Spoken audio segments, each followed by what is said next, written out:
So a little bit of general Dimgaard information that will be relevant. You'll see the relevance here almost immediately.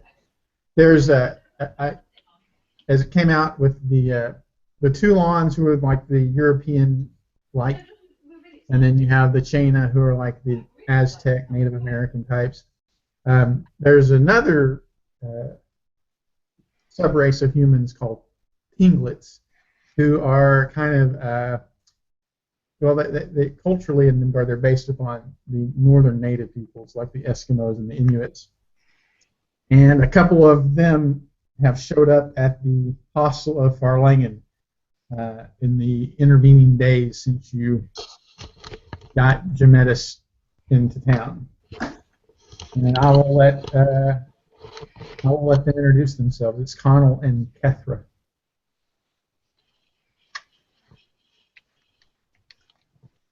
If they want to introduce themselves. That's like a more northern folk. Is it quite uncommon then, would you say? For this particular area of Dimgaard, yeah, they generally occupy the coastal areas of the expanse that Dimgaard covers. They were actually the original human inhabitants, but they've been pushed further and further west by subsequent waves of humans that have come into the area. So now that they mostly occupy the coastal regions along the waterways. Is Dimgaard like a continent, or is it the entire world?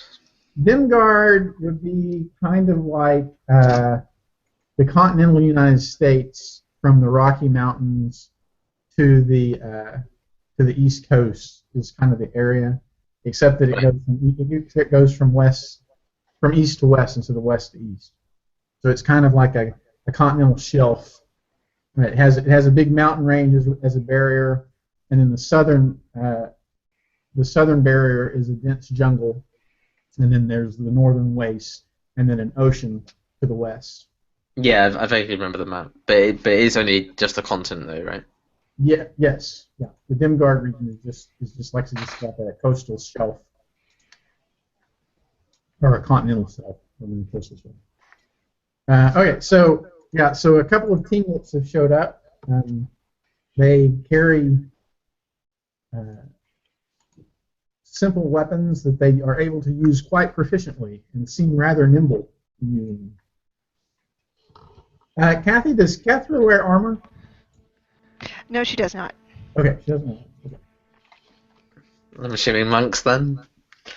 Yes. All right, so if one of the players or PCs who just completed the escort mission of Gemetis wants to recap that, they can, or I can if you don't want to fill Connell and Kethra in on what's going on.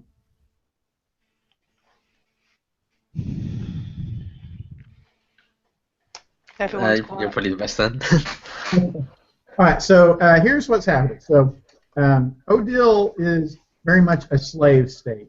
In particular, the primary Toulon population raids to the north and brings back Cana as slaves.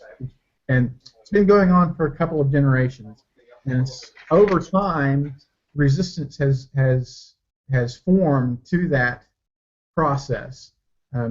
In particular, there are a couple of groups who follow deities that are very anti-slavery. One of them is Tithia, who is kind of like it was pointed out last session. She's kind of the Martin Luther King Jr. of the anti-slave deities. She works to improve the situation of slaves, but is not violent. Is not a radical. And then there's Rakashan, who is a deity who, when he was mortal, he was born as a slave and lived most of his life as a slave. He eventually won his freedom, became a deity, and is a violent resistor to slavery, kind of the Malcolm X of intercessors in the anti-slavery. So those have become active over the past several years and have grown in influence around Odile, and things seem to be coming to a head. And the last adventure centered on a particular individual who is a Toulon from the South who is coming to help reform the slave practices of Odile. His name is Gemetis. And there were several organizations that tried to prevent him from arriving, the slavers themselves, but also there was a force from the ruler of Odile, Prince Priagram, and that made sense because the slave trade makes up more than a third of the economy of Odile, and if it were to go away, Prince Priagram's treasury would suffer dramatically. But surprisingly, the Rakashans were not happy with Gemetis coming either.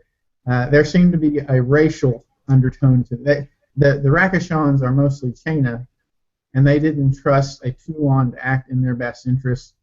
In addition, they want a violent resolution to slavery.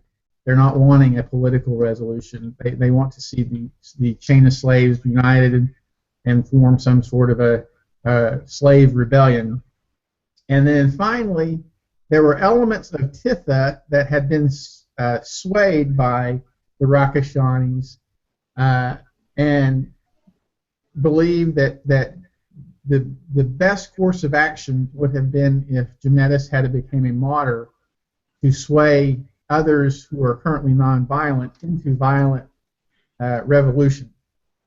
But the PCs managed to get Gemetis into Odile safely, and he's now working to improve the situation regarding slaves. Over the past several days, he's outlined his first objective, which is to implement some form of formal set of rights for slaves. Right now, the slaves are wholly owned chattel by those who buy them in the slave auctions. They can be treated in any manner, even killed if the owners want them to. So his first goal is to work within Parliament and put pressure on Prince Priagram to implement a set of laws that would codify some basic human rights for slaves, so that they can't be the victims of just random torture or violence. But even that basic level of humanity is a difficult task given the current situation in Odile. And so that's where we're picking up the action. Does anybody have any comments or questions or anything they want to add? Yeah, this is Russell. Before Rakashan, you talked about a deity, and I kind of missed that section. We were having an audio problem here. Can you, the one you talked about before Rakashan, could you take 20 seconds and recap that one again? Yeah. Yeah, Tithia is also an anti-slavery deity. She works to help not just slaves, but all the lower classes. She's kind of a help the meek and impoverished type of deity. And so she is opposed to slavery, but not in the type of violent way that Rakashan is. Tithia, is very much of a let's see if we can't all find a way to get along and live in peace and harmony type of deity, not a we need to overthrow the 1% type of deity. Perfect. Do you have a Thank list you. of all the? Do you have a list of all the gods in Dimgaard? Well, Dimgaard accommodates every deity. If you want to find a particular deity, Are they all in the appendix? no, that's what I'm saying. One of the points of Dimgaard, one of the principles of Dimgaard, is that it can accommodate any deity. So if you had a favorite deity that you wanted to bring in, you could use that in Dimgaard without any. Now, over time, I have developed, as a matter of the campaign, certain particular deities that I have an affinity for, like Asmodeus and Barlangan and recently Tithia and Rakashan. But in theory, every deity from any established D&D campaign setting has followers somewhere in Dimgaard. Okay, that's a lot of gods. Yeah, that's a lot of gods. Yeah, and I've had some players who have dedicated their entire adventuring career to developing the religion around a favorite deity of theirs.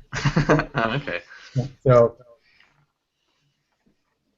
and it's always quite interesting to me as a DM when someone takes on that task. Probably the most interesting was a guy who just loved Simeonia. You may not know who Simeonia is. It's a lizard deity. It's patron of several reptile species, and he did a lot with that. It was fun. Anyway, we digress. So it's been a few days since Demetis has reached Odil. He's launched his political campaign, but if there's something you wanted to do with downtime, you could have 3 or 4 days of downtime between the last adventure and this adventure to accomplish some task if you wanted to. Like someone had mentioned that he might want to start looking for some angle to some magic armor or shields. Is that right? Well, yeah. I mean, if that's a thing. That's a thing, yeah. Sure.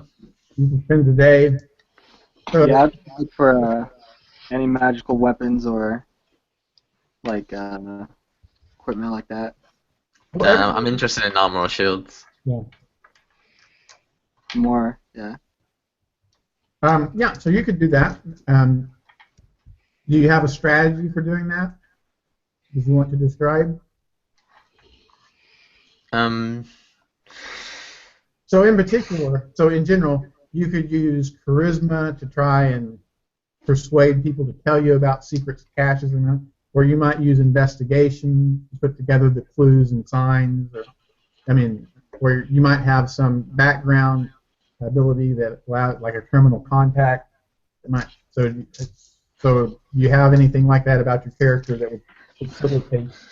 Other than going through, the sort of like religious routes that we have and the orders that we've helped. I don't know, going through them perhaps, or the Inquisition.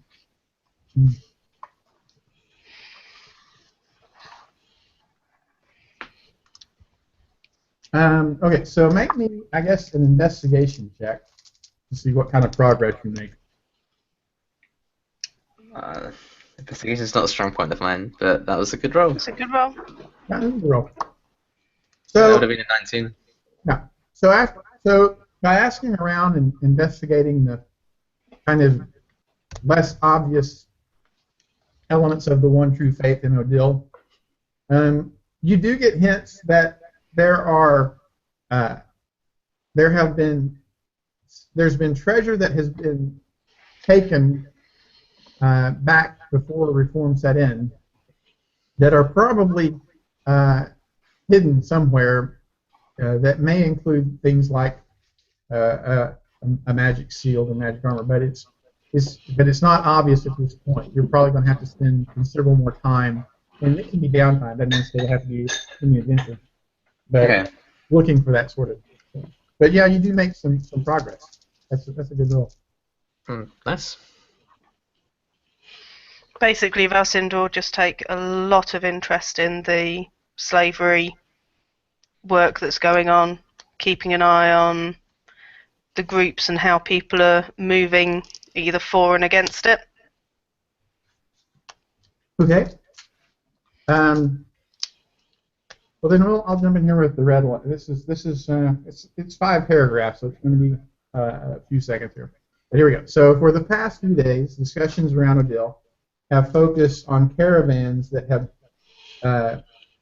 gone missing near the small desert to the northwest of Odil, known as the Parched Stretch.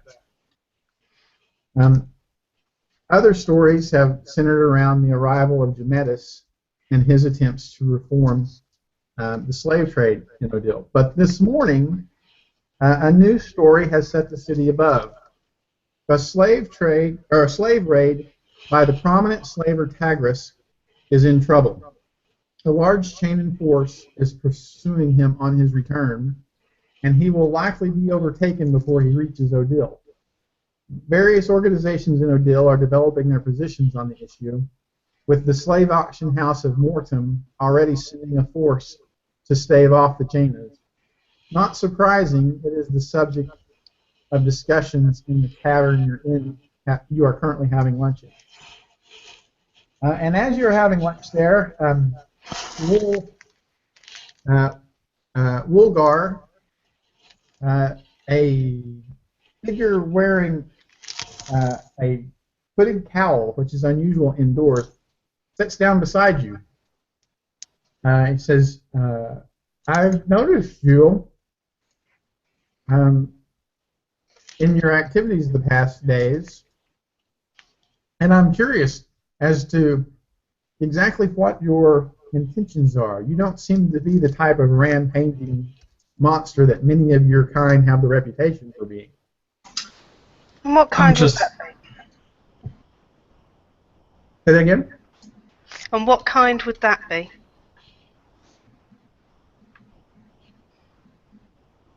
So the cowl figure says, well, Wolgar and I understand his nature, and I'm not going to expose him at this point. But I'm curious as to why he has come to Odile and what his objectives are. I'm just here looking for a good time and some gold.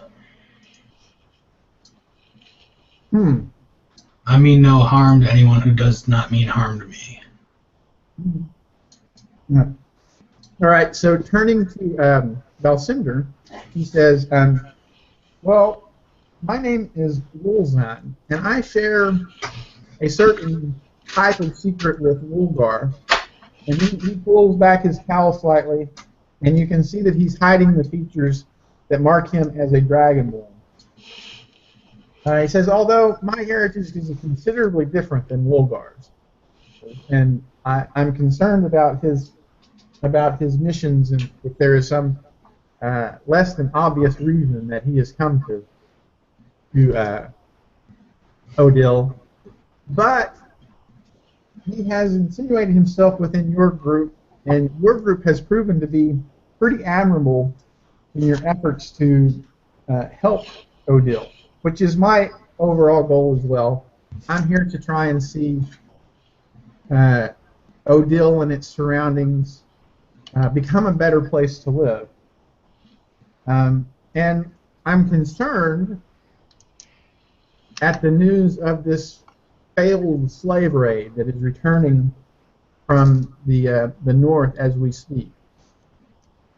If a chain and force were to engage a force from Odile in open warfare, it could be the spark that ignites a severe regional war, which would be in no good way a positive thing.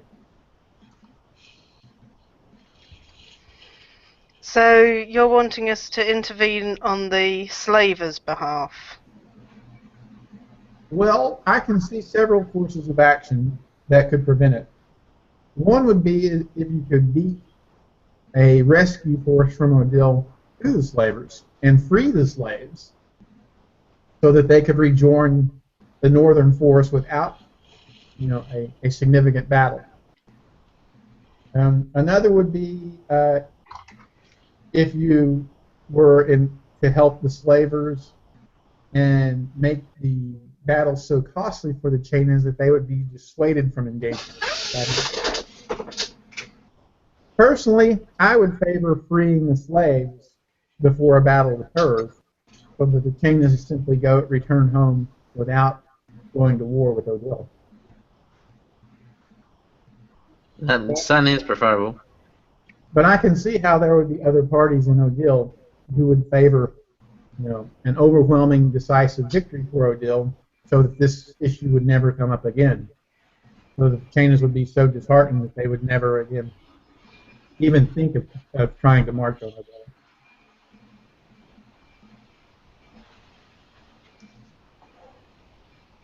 I could only help out if we were doing the first choice. Yeah, my guy's he doesn't even like laws.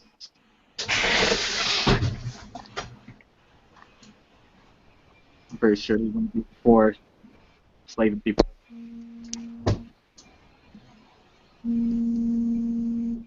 Oh, I think something's gone wrong with Dan's. Yeah, hold on a second.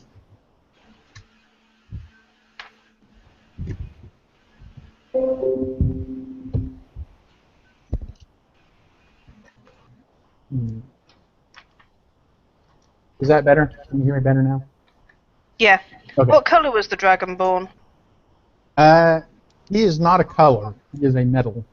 He has tinges of gold about his features. Is that Right. gold? Is he well, I'll ask him, like, from whose interests are you talking from? I assume you're from an order. We metallic affiliated dragons do not particularly have an order so much as a loose confederation. We refer to ourselves as the Order of Metal.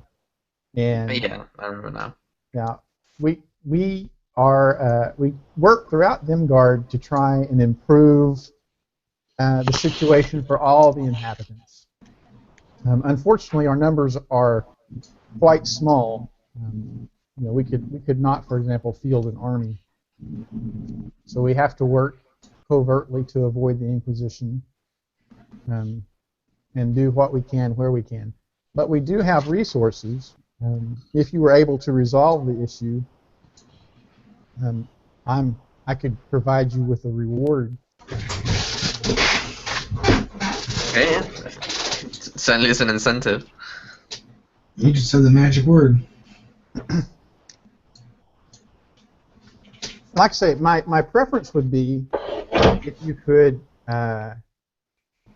could beat forces from Odil to the slaver. His name is Tagris. Overcome him, free the slaves, get the slaves back to the Chainas so that there's never even a battle that occurs.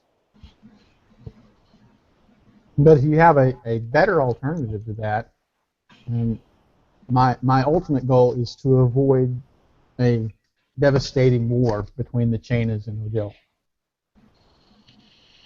Yeah. Could definitely get on board with that. War would just end up killing people that shouldn't be.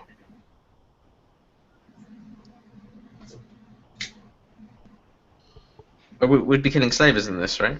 I mean, that's the whole point. No, we're saving the slavers. We're Saving free the slaves. Freeing the slaves. Freeing the That's exactly slaves, what we're doing. which would likely involve at least overcoming the slavers, if not killing them. If we kill them, it'll probably cause just as much trouble. Unfortunately. No, I mean, if we let the slaves get back to where they came from, then it would stop a civil war in Odil. I couldn't hear you, Christopher. I mean, if the Odil forces show up and the slaver's already dead, They'll blame the Chennai. yeah, Well, also they're not there. will we just take his body? I mean, like, we'll feed the slaves. They won't be there.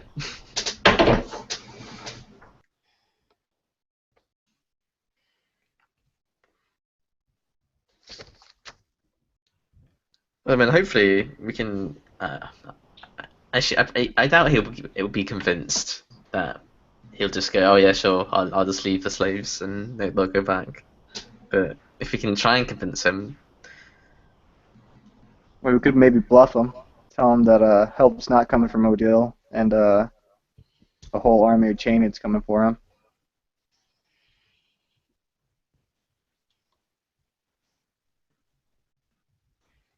Possible. We can at least try it before we kill him. Hmm. I mean, if we overcome him and leave him alive, he's gonna tell we did that. they'll probably be pretty pissed at us too. We're beginning to get a long list of that problem.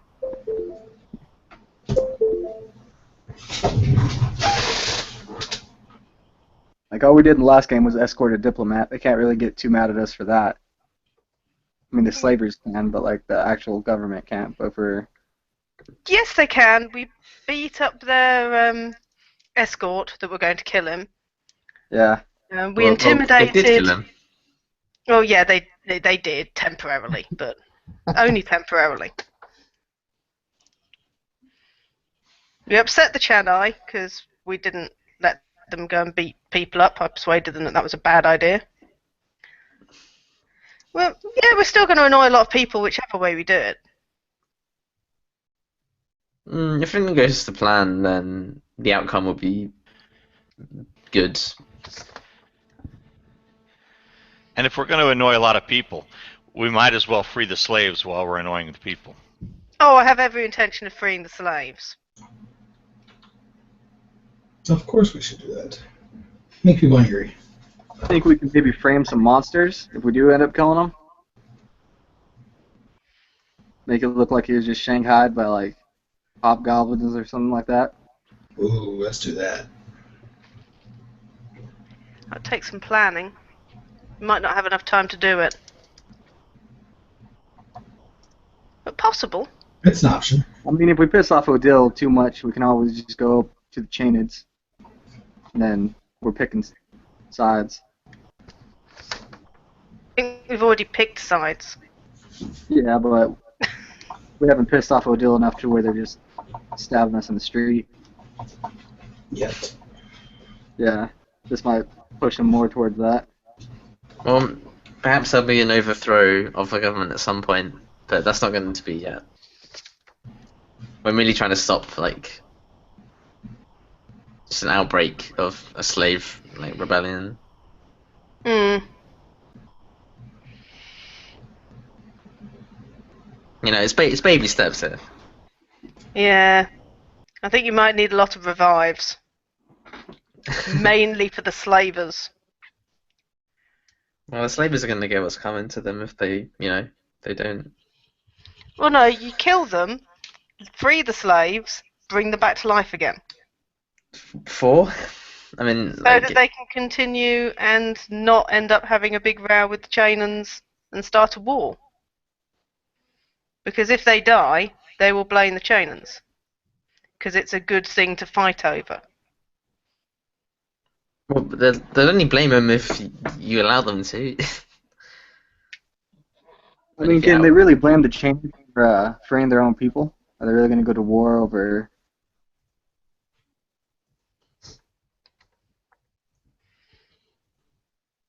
It's basically stealing their money as far as they're concerned.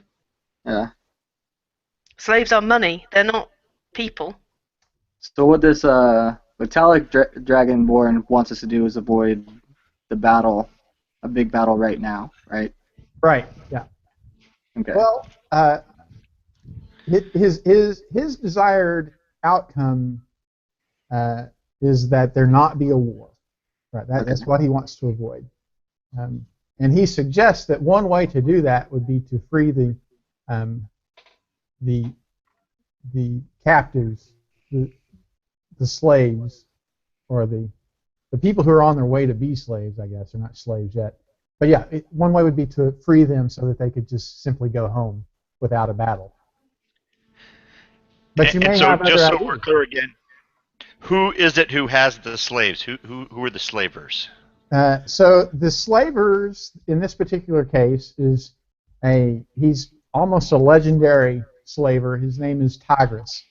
He's a bugbear, and he runs with other bugbears, and they make their living by going to chaining communities to the north and kidnapping people and bringing them back and then turning them over to the slave houses in Odile. So they're not officially Odilians. They're not. The slavers aren't official Odilian. Right. No, they're bugbears. Yeah. So we can kill them, and Odile can't get like they're not going to see it as we killed their people. They just lost a bit of money. That would be an accurate statement. Yes. There's the Tagris and his followers are more like allies than actual residents of Odile. Yeah, it's like a business arrangement. Yeah. The violent path to peace, then. Fine by me. I think this is just postpones. This will give our boy Gementus a little bit more time to work his diplomacy. Yes. All right, then yeah, I said we do that. Even if we do end up killing him, and so be it. Is it the same Bugbear clan that we ran into before? You mean hobgoblins? Oh, No, Tagris is not affiliated with any established tribe of. He's more of a. He and his group are kind of a rogue element. okay. Yeah. Alrighty, I said we go try to scare him into freeing the slaves, and if he doesn't, Does anyone want to do anything before you leave? Any particular preparation or activity? Can I buy a couple of potions from somewhere? Yeah. You should already have, a couple or 3 potions of healing. Oh, I was never told what starting inventory I'd have.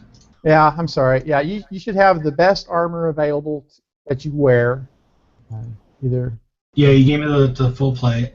Yeah, and then you should also have, pretty standard adventuring stuff like rope and. Well, I took the explorer's kit. Yeah. All the basic stuff, but I didn't ask you about healing. Yeah, and so you would have, 2 or 3 potions of healing at this point. The regular potions of healing are like superior, greater. Regular potions of healing. okay. Are there any greater that I can buy? You would have to spend days trying to find those. They're not just off-the-shelf items. Okay.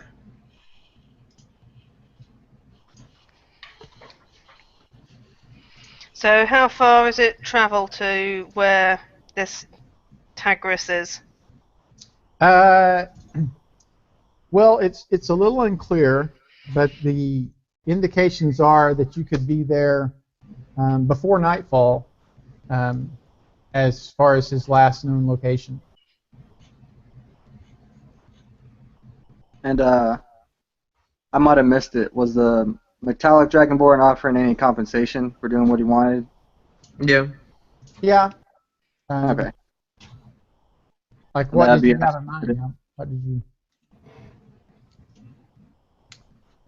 So in particular, what would you spend money on? I guess and wouldn't you rather have something other than money?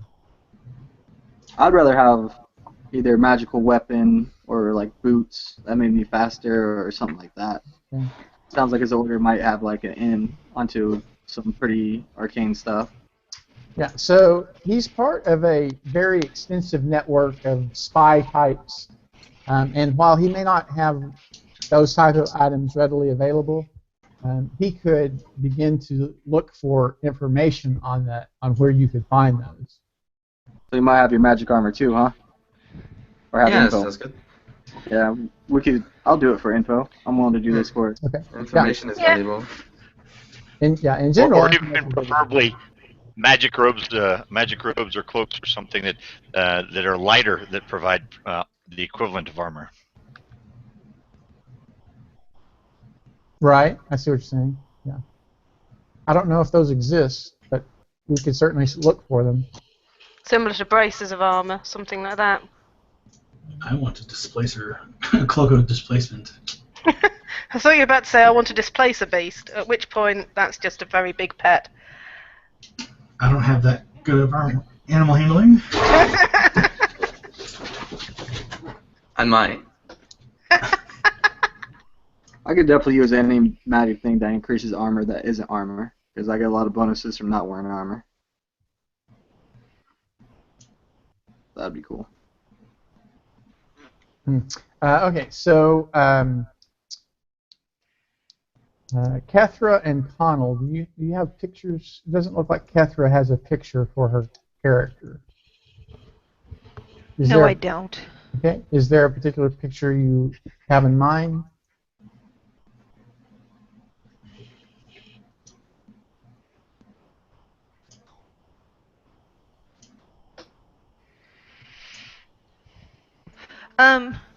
Kind of. I could try to find one. Yeah. Do you know how to attach that to your character sheet? Yes, if not, my husband does. Okay. Yeah. So Okay. if we could get Connell onto the map there, that would be great. While Kethra finds a picture of herself. So I missed it earlier. Sorry. What class is Connell and Kethra? I'm a rogue monk. Okay. And I'm a monk fighter. Okay. Are you both human?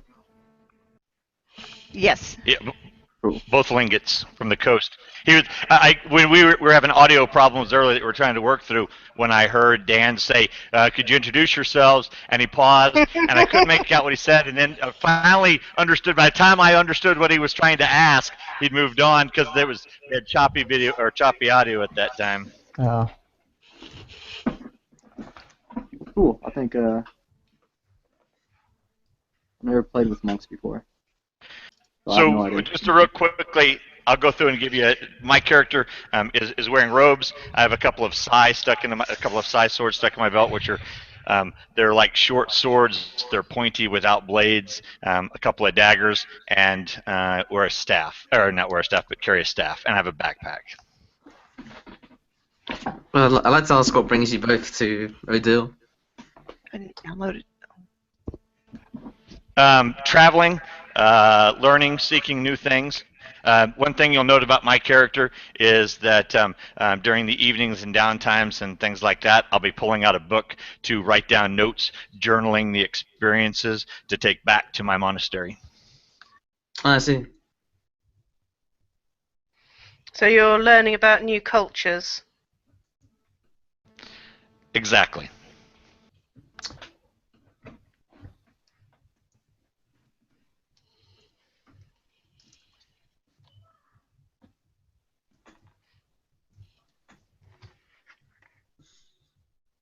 Well, you seem to have run into a very heavily armoured group of people.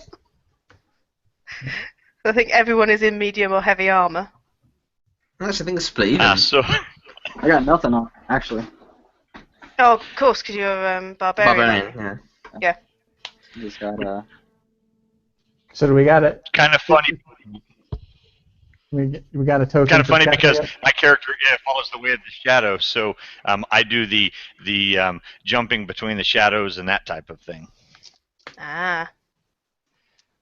Whereas I basically just sing and support people, throw spells, and then stab things repeatedly with a pointy, sharp object. And I shadow step in behind him, stick him, and then move on to the next guy. Sounds like a good idea.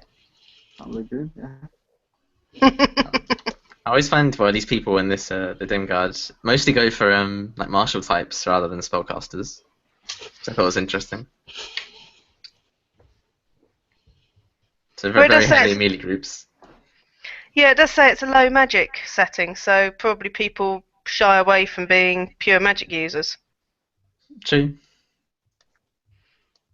But to be honest, I just thought it was funny having a bard that wore heavy armour and stabbed people. It's not how bards normally work. And here's another thing about my character. So I took the Magic Initiate feat, and I took Druid Magic. So I get one spell and a couple of cantrips. My spell is Goodberry. So every day I just cast Goodberry, and you give one person a berry, and that's your food for the day. It's pretty useful. I'm traveling at least.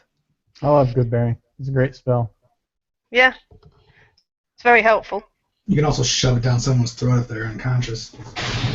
Yeah, stabilize. Yeah, exactly. In addition, it's 1 hit point per berry. So if you get a guy that's down, you give them the rest of the berries, because it creates like I think 10 or something like that. So you got a party of 6. You still got 4 berries left over to heal a couple of hit points on somebody. Even if it's just stop the death saves, it works. Okay, so I went ahead and attached a picture for Kethra there, so that we can move on. Kethra just uploaded her thing. She's clicking save right now. It's okay. hidden underneath there. She's clicking save right now, so it's uploaded, and you should see it in just a second.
Okay, so there's your party, and you want to arrange yourselves in some sort of a order of progression.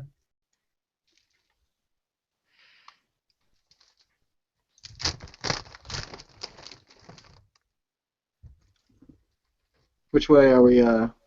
Which way Heading are we? north, heading from south to north.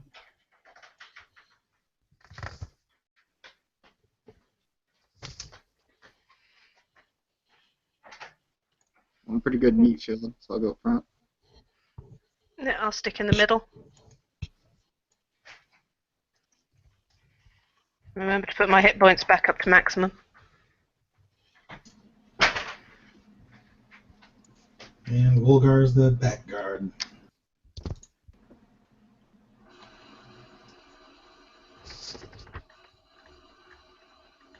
I wonder who we're going to get ambushed by this time.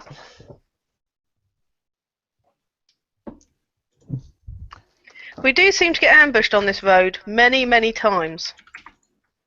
Yeah, actually, I'm in the wrong map. I gotta move everybody over to a different map.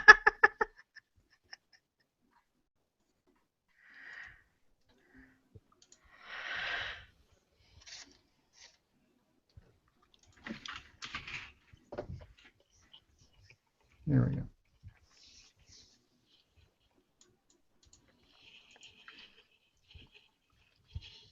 And at this particular bend in the road, you're proceeding from west to east. So if you would, and I guess I can just kind of transpose everybody. Yeah, we were in the middle.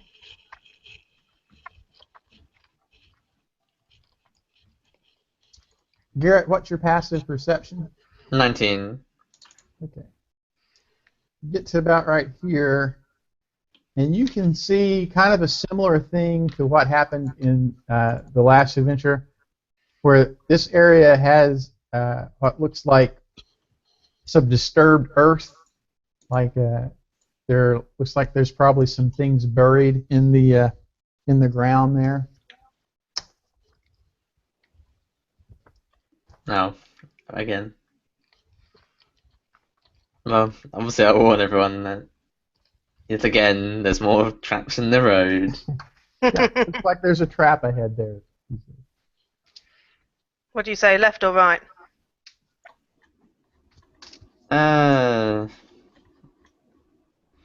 Just so you know, unlike the previous terrain, the undergrowth here is difficult terrain. Okay. Then I'll say down. In this area there. To this side, towards the trees. And then as you once you're beginning to examine closer, you can tell that in the center of this there is what looks like is probably some sort of a pressure plate that would set off some sort of a trap. Do we have a gnome I can throw on there? Pardon? Do we have a gnome I can throw on the pressure plate? No, we don't carry around gnomes. Okay, so then actually let me get back here.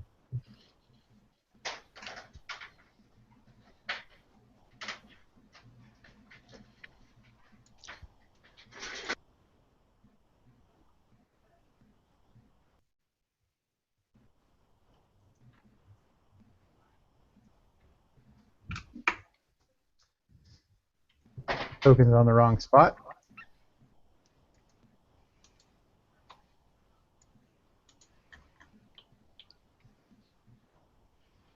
But yeah, Dan, I forgot to mention this, but I would probably try to restock my javelins while I was in town.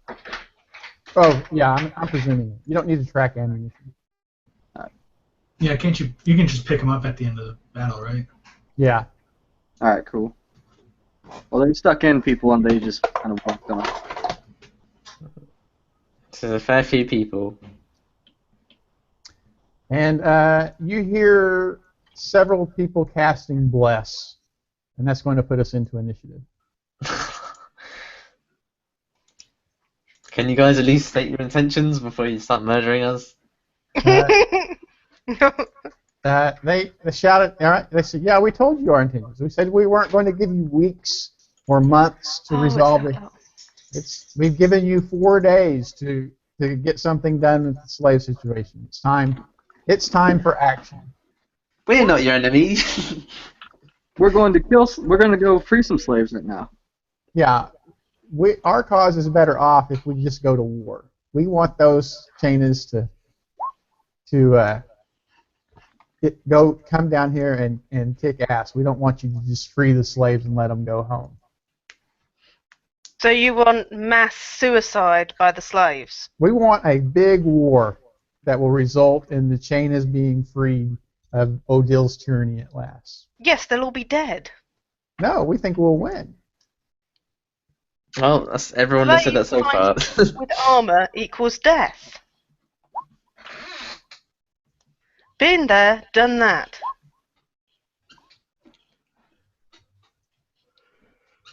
I mean, I understand they're desperate, but they're almost fanatical in their cause. Oh yeah, yeah. There's a reason I use the cult fanatic for their token. That would make sense. All right.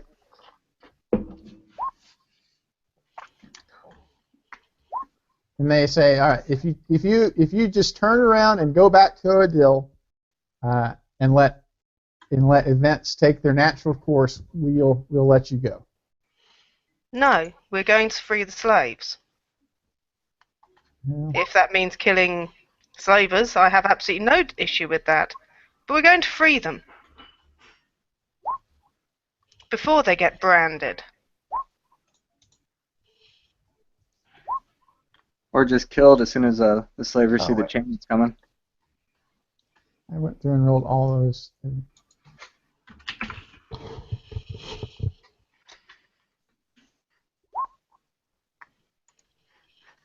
There's a lot of them.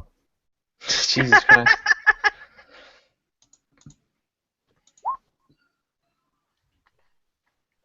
Well, I believe we're far more apt at sorting out the political climate of Odil than a slave revolt.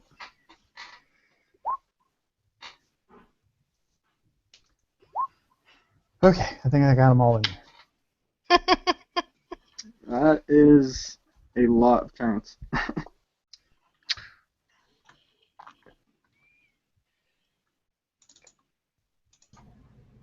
I just hope they don't have Dispel Magic. I would expect We're missing a couple of our. I was going to start casting things higher than level 3. Oh, are we missing people? Yeah. Okay. So the way you put Connell and Kethra in initiative is you make sure you have your token selected, and then go to your character sheet and hit the initiative button there. Okay.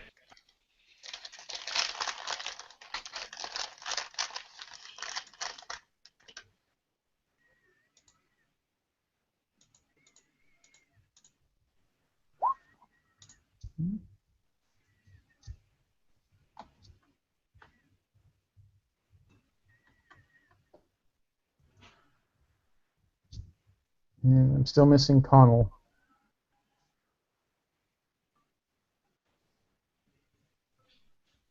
So there we go. Sorry, didn't realize I pressed the button and then it also made me roll the dice. Okay.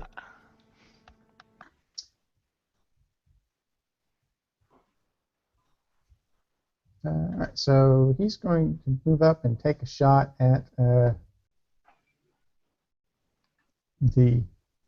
mamby-pamby life priest who doesn't want to go to war to free people. Why am I the target of everything? So my shield's a big target. Come hit me.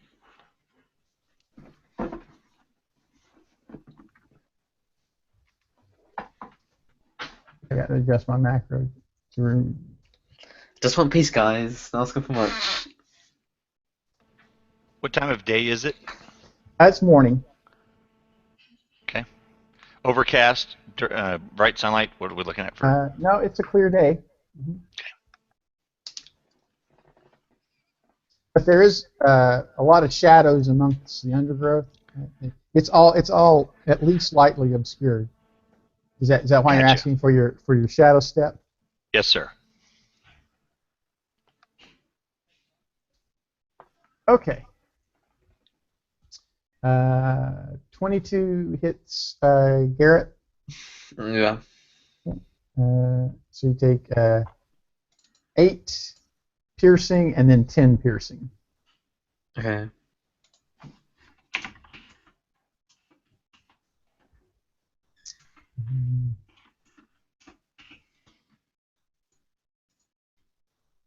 Up here, and he's going to attack Sev.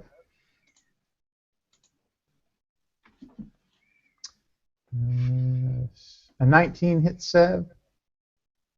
Yeah, it hits me. Okay. Sev takes 9 piercing. Balcinder.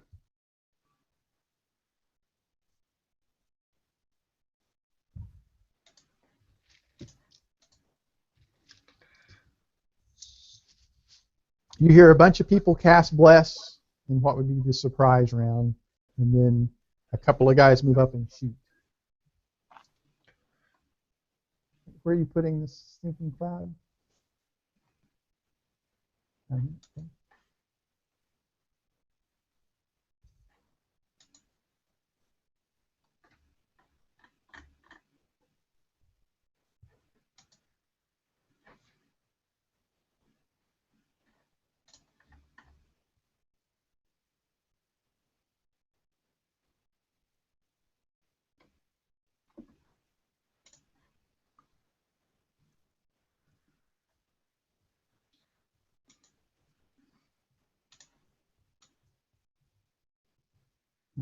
It's an oval. It's not a square.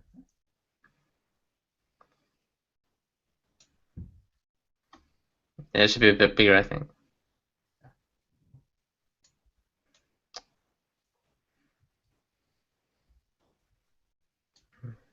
It's a 20-foot radius, right? Yeah. Yeah. There we go. Okay. 15.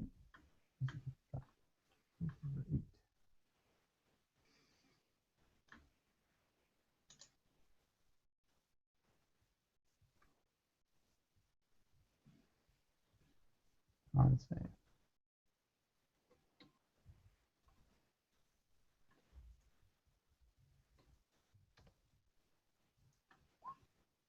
Okay, he's retching.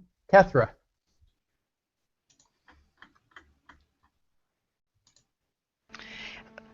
Okay. I guess I'm going to head off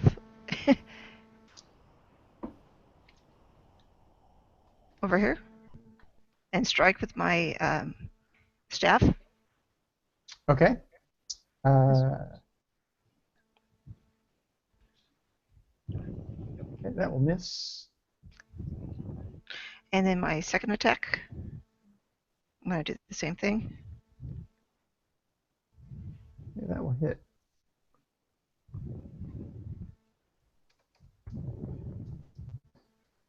And this chain says, yeah, we see where you Tinglet's alliances are. You are with the Toulon aggressors and not with us poor defenseless chainers. You're the ones who are aggressing us. No, we said you could turn back and just not interfere. We're trying to bring out the most peaceful outcome. You're the ones that want bloodshed here. Is that it for Kethra? Yes. Do you have Polearm Master? Did I remember that right? Do I have what? I'm sorry. Oh, Yes.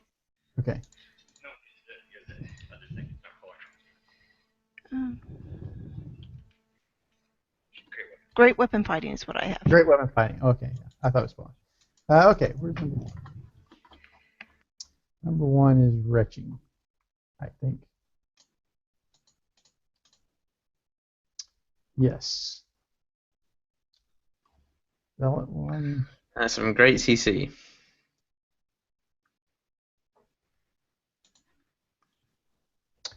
He'll take a shot at.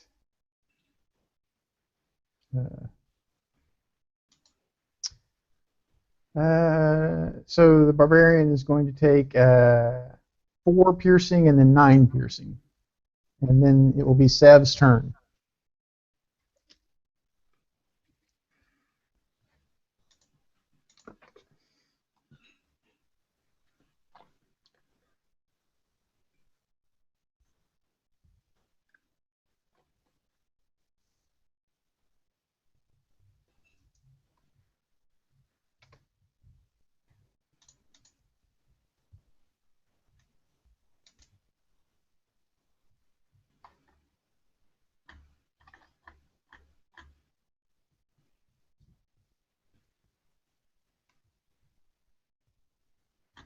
Okay, 10 will miss.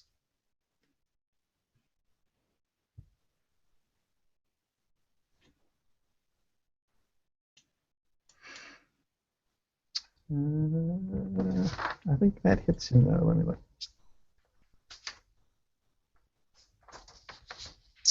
Yes, it does. Not particularly hard to hit.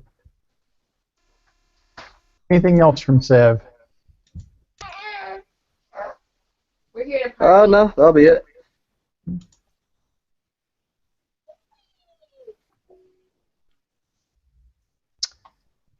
This one will move up to here.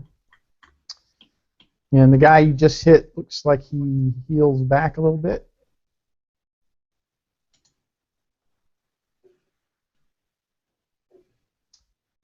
And then I need a DC 12 dexterity saving throw from Sev. Because he casts Healing Word and then Sacred Flame.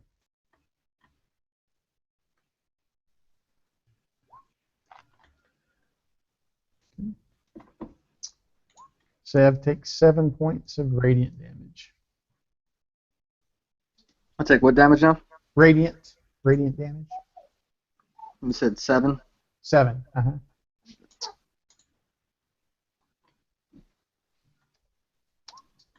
And he retches. Funnel. Okay, I'm going to shadow step over behind one of the acolytes. Okay, you can't see past 15 feet in the undergrowth. Can't see past how far? 15 feet. It's lightly obscured through 15 feet, and then past that, it's heavily obscured. You say it's also difficult terrain. And it's also difficult terrain, correct? Okay. So I could move to here and then shadow step behind her, correct? Yeah, you could. Yep. What's your movement? 45. Okay, yes. Then you could get to there. And now you can. And then shadow step to there. Yes. And then I can take a sneak attack. Yeah, because I can attack once I shadow step. I can take an attack with advantage. Right. And if I attack with advantage, it becomes a sneak. Yes. So bear with me a moment. I got a macro set up for that.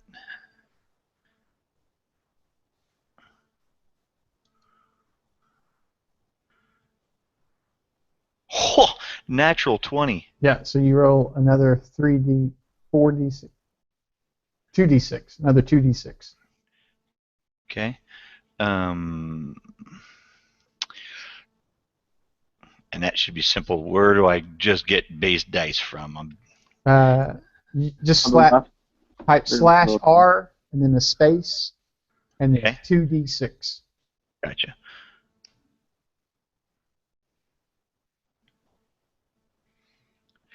And I'm assuming that that is not enough to take her down. Which one were you attacking? The one? Which one? You can The- ping by left clicking and holding it, and it'll ping. Which one are you attacking? Left click and And just hold it down.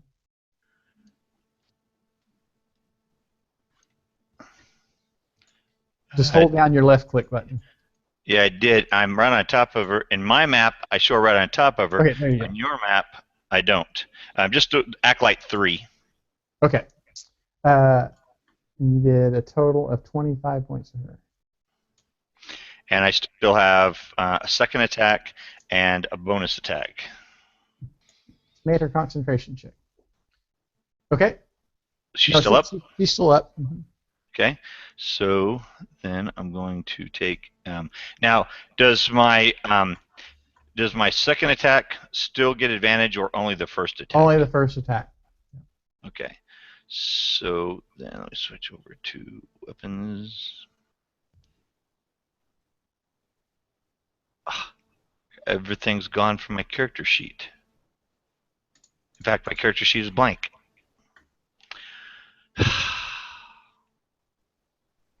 Bear with me another moment while I try and reopen my character sheet. Yeah, I'm showing your character sheet is fine.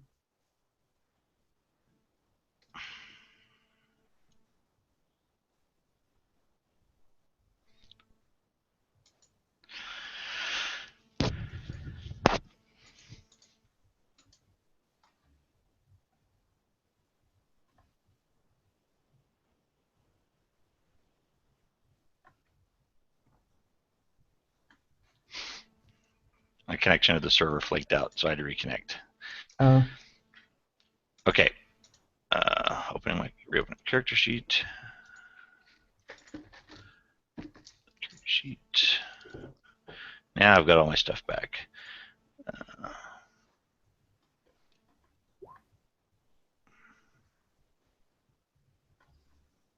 Okay, and then she will go unconscious at that point. Okay. And then the one on the other side, I will hit her with my bonus attack. Okay. Or try to, anyway. 12.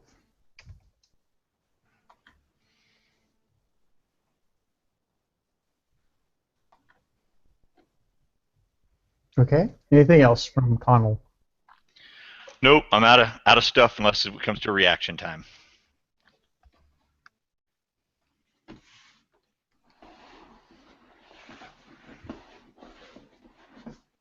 Wretches. That is a very good stinking cloud there. Yeah, 7 people.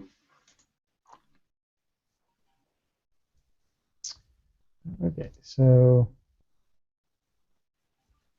I'll move up here, and he's going to shoot at Valcinder.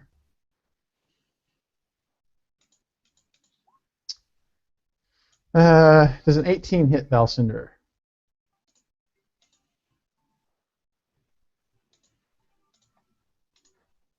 Do we lose Valcinder? Do you have your mic muted?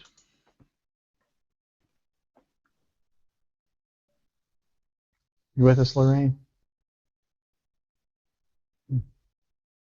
Seems like we're having technical issues. I'm guessing she DC'd as well. We have her a couple of seconds here to reconnect. Alright.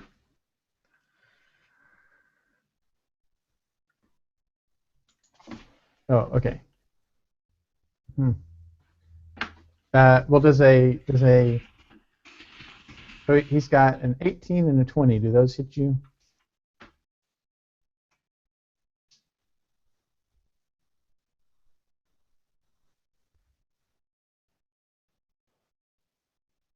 And then what about the 20? Okay. She take 3 points of piercing damage. You need to make a DC 10 concentration check.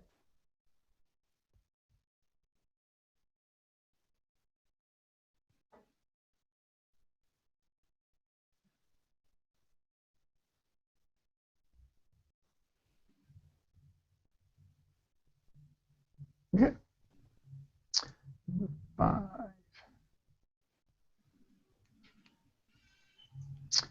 Okay. He's going to take out his short swords.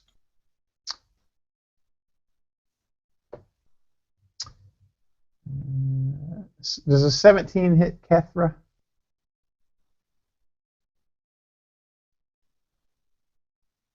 Yes, it does. Okay, so Kethra takes 7 piercing from a short sword attack, and or 8 piercing from another short sword attack.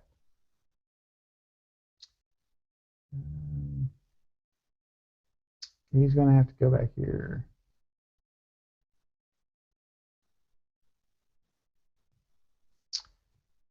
And he'll stop here. He'll just shoot at Connell.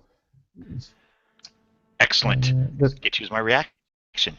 Does an 18 hit Connell? He shot at me with an 18. Right.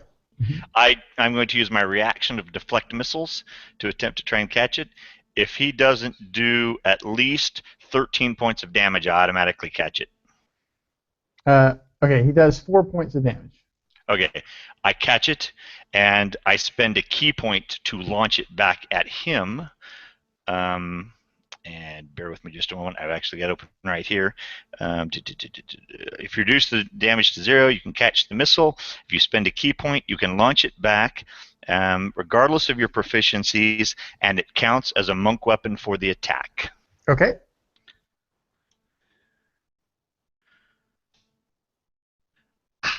I don't think a 6 will hit him.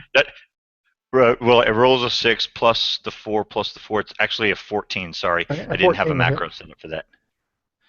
Okay, and it's a monk weapon, so it's dice. So how do I give it? If I do a slash R D6 plus 4, will that add the 4 to the damage? Yes. Nope, not. It didn't do it. So I'm just gonna roll a die 6 and it's plus 4 to that. So it's 8 points of damage. Okay, 8 points. All right. And then does a 15 hit you? It does not. Okay. And then he's going to drag her back and heal her for 5 points. Is my mic working again now? Yes. Cool.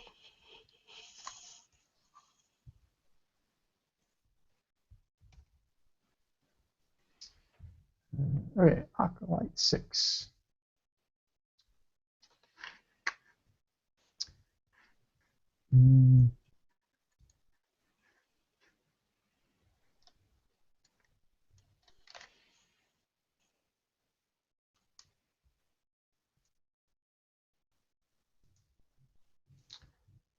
Okay, so the zealot in front of Sev heals up a little bit more.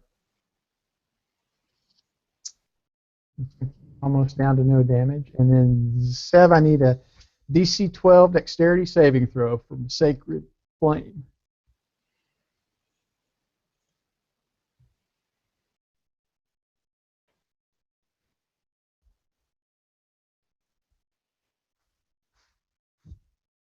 Give me just 1 second here.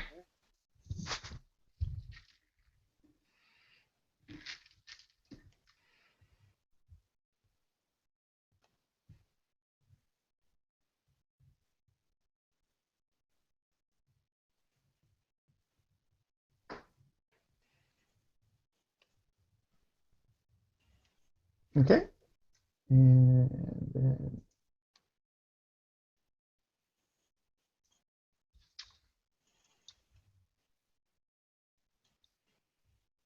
what level spell is Stinking Cloud? 3. 3? Okay. It is dispelled.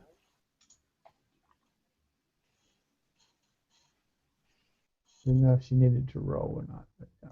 It's No. word level 2.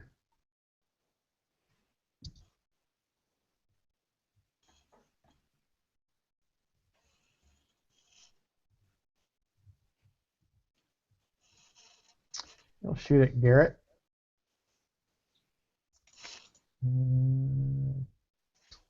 Garrett will take 5 points of piercing damage. Okay.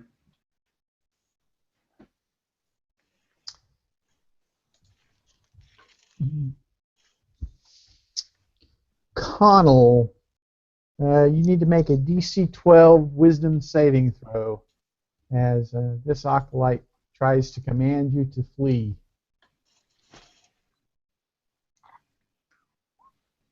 Yep, and you ignore her command. Walgar. So, right where that stinking cloud was, I'm going to drop a fireball. Okay. And that's a 4th level, so boom. Maybe. That's not great damage.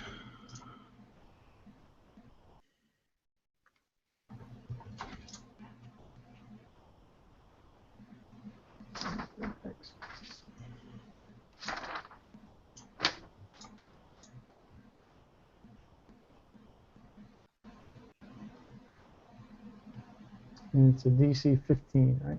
Okay. Or half damage. Does all the undergrowth get burnt up?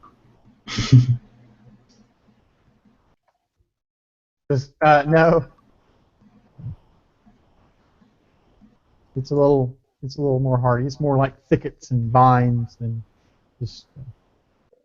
Okay.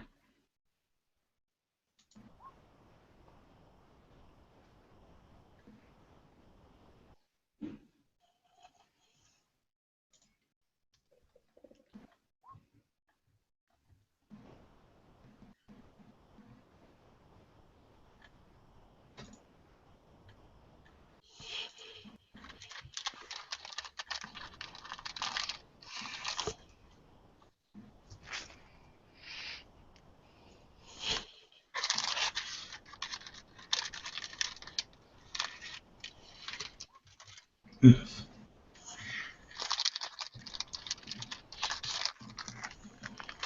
Come on, fail. Come on, fail. Yes. As long as I get more than half the fail, I'm happy. Gonna make a concentration check. Yes, okay. Anything else from Wolgar?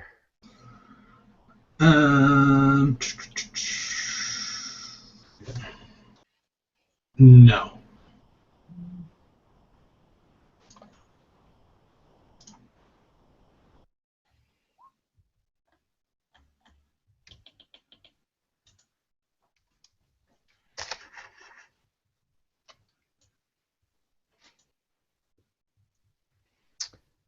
Well, he did not like getting hit by a fireball, so he's going to shoot back at Wolgar. 19 hit Wolgar. Of course it does. Fucking hacker. That's going to be 10 piercing and then 7 piercing.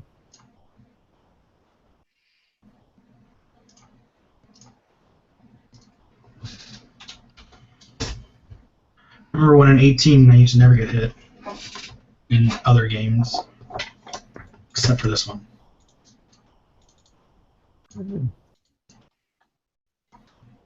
Zealot 6, huh?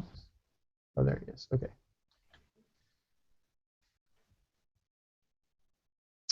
An 8. What about a 15? Does that hit Wolgar? Finally. No. Okay. Garrett. I'm gonna go 5, 15, 20. Go there, and then as a level 4 spell, cast Spirit Guardians. Okay.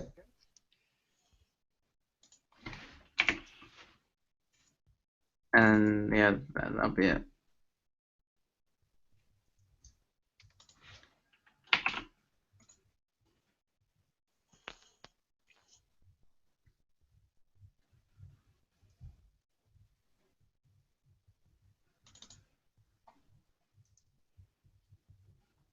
And the DC on that is a 15. Is that right? 17. 17.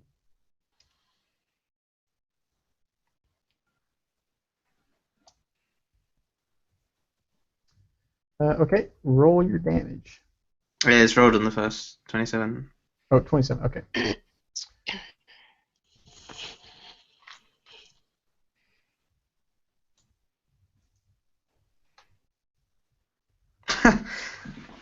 That's taken out right.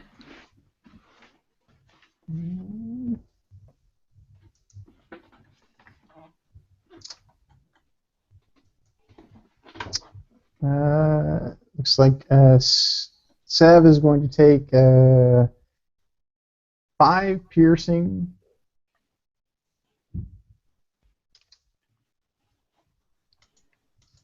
And then 6 piercing. So half the 2 and 3. And, okay.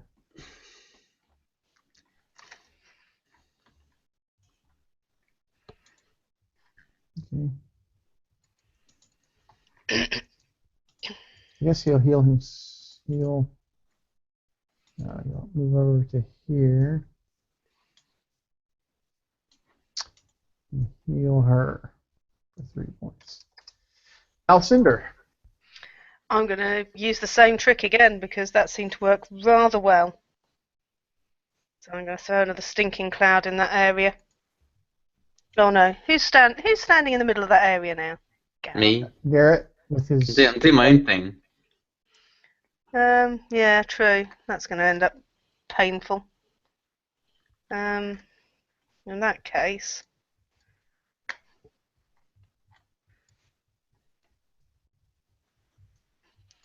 I'm going to cast confusion on this group of 10, centering here.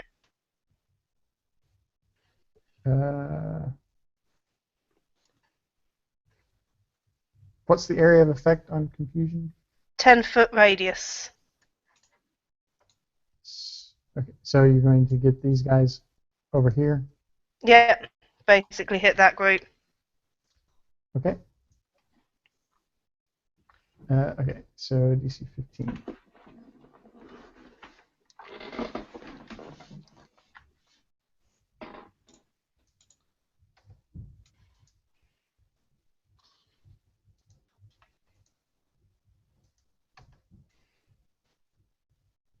Bloomin' heck. That is rather unfortunate. That is incredibly That is just unfortunate. incredibly wrong. Okay. Oh, at least one of them is confused.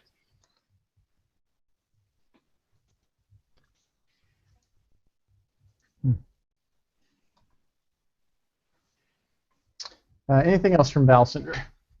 And I will put a bardic inspiration on Garrett. Wait.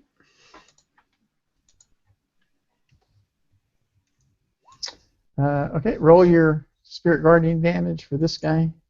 Okay. 28. At least those saves could have been for your Spirit Guardian stuff. That does a lot more damage. Yeah, I think that puts him too high. Kethra. Okay. Go ahead and attack that same guy in front of me. With Okay. my core staff.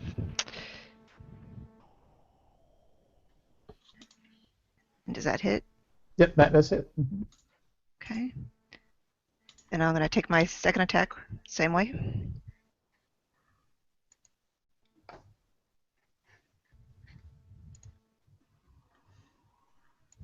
Okay, he looks like he's barely hanging on. Okay. What is your second attack from? My second attack was also the quarterstaff. So you get 2 quarterstaff attacks? Yeah. One of them isn't martial arts?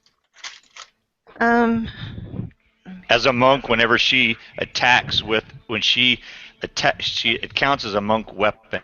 So it's not an unarmed, but it always counts as her martial arts thing because it's a monk weapon and she's unarmed. Or excuse me, Okay. unarmored. All right. I thought. Yeah, you do an attack with your weapon, and then you make an unarmed strike as a bonus action. Yeah. No, this isn't her bonus action. She's a high enough level. She gets 2 attacks. When she attacks, Oh yeah, obviously. Yeah, second that's fine. attack. Now she's getting ready to do her bonus attack. Yeah, Yeah. that's what I was waiting for. I was waiting for her bonus attack. I think she should get a bonus attack, right? Okay, just an unarmed attack. Okay.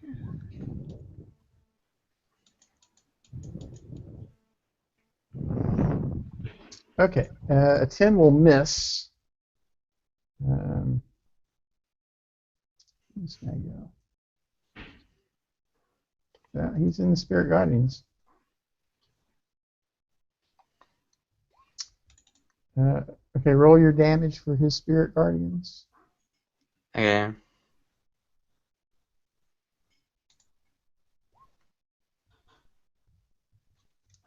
So that's going to be 9. So he doesn't die. Not down.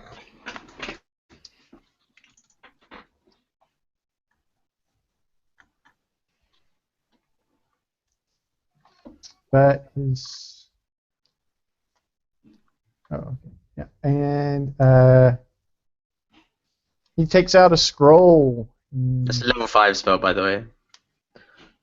It's a 5th level spell? Mm-hmm.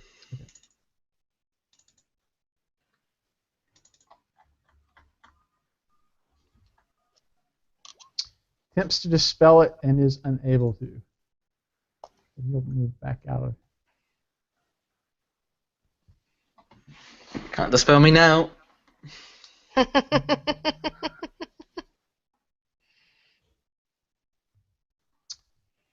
he'll move out to here.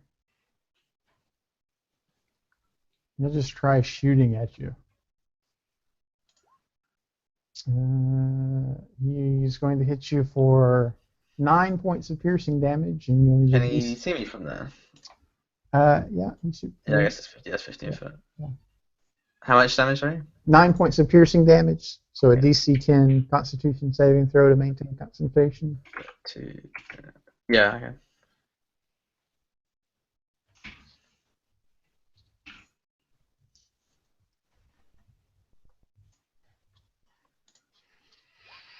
Yeah, no problem. Yeah, I got Warcaster as well. Sev.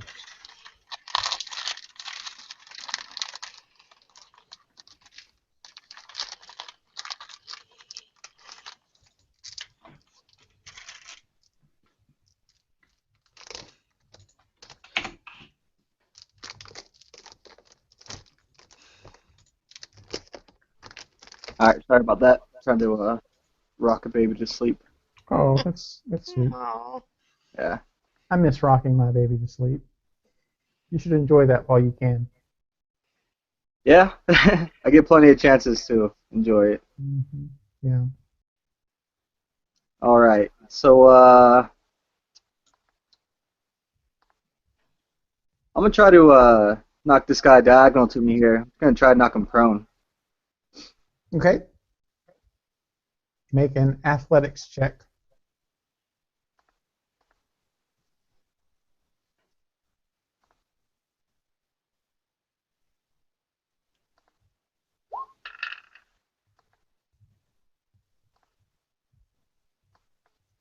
All right, he is prone.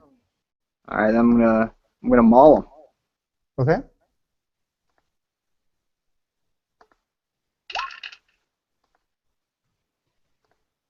$13. Okay. And he's still alive? He's still alive. Alright, I'm gonna maul him again. All right. It is one of your attacks is used for the shove prone. Okay. That consumes one of your attacks. Okay, I thought it was like a bonus action. Okay, no problem. Well, I guess that'll be it then. Okay. Yeah. You hear this one cast Bless again. She's lost her concentration, but she was knocked unconscious.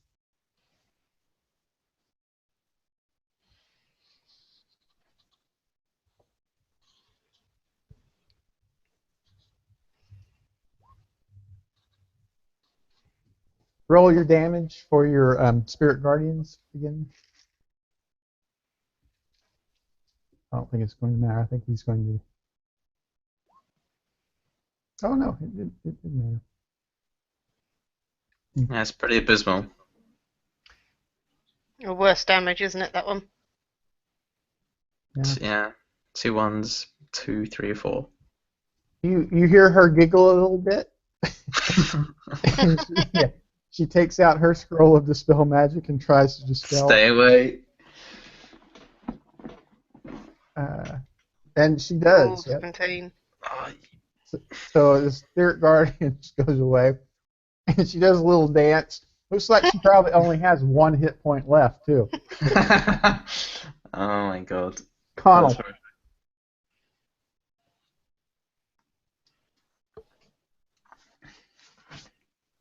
Okay, I think I'm going to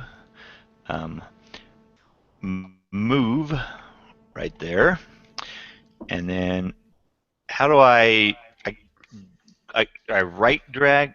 How do I drag and attack? Show I'm attacking when I still didn't get that to work. So all I do is move my icon. What do you mean? You Yeah, there you go. You hold pinged down on left it. click. Well, that was me. Oh, if you'll just hold down your left button on your mouse. As long as you've got Okay. select move, yeah. That's it. Like that? No, But it moves me in or score. No. you don't have to have your token selected. You just left click. Just hold it, the and then floor. that will ping. You can do that to any place on the map. Okay. So I have my token selected, then just No. You don't need your token selected. You just hold down left click anywhere. Yeah. Oh, and okay, then gotcha. it'll- Right like this, right here. Yeah. Oh, You hold it down. Okay, so you're attacking. off the oh right okay, side. I got you. There we go. Okay. Sorry, don't mean to be dense. No, you're good. You're good. Okay. There's a little bit of a learning curve. Yep. So I'm going to start with an attack on her. That will hit her for 12. Okay. Assuming she's still up. Yes, she's still up, and still has Okay. concentration Make on her spell. Make my second attack on her. I'm not seeing a d20 roll there. Oh, did it not? Yeah, do Try it D20 again. plus 10. Oh, I'm sorry.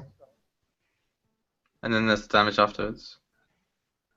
Yeah. Oh yeah, that's in a macro. I was trying to put macros together for that. Okay. So yeah, an 18 will hit for another 13. Okay. I got it. Okay. I'm assuming she's still up. He is still up. Yep. Okay. I'm going to spend a key point and take my bonus action for Fury of Blows. So that will give me 2 unarmed attacks, and I'll start my first one with her. And if she's still up, then we'll. And so that's a 10 to hit and 9, and so I'm assuming that probably missed her.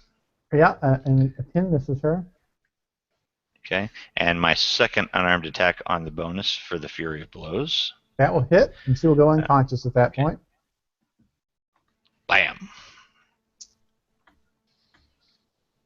And this Okay. one says, yeah, just like a tinglet to pick on a little girl. Because all the acolytes are girls. Aye. Ballot number 11. Let me see. Oh, there it is.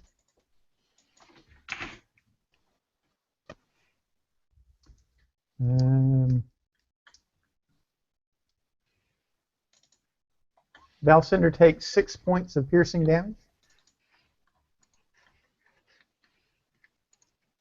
And then you'll need a Constitution saving throw to maintain concentration when you're confusion.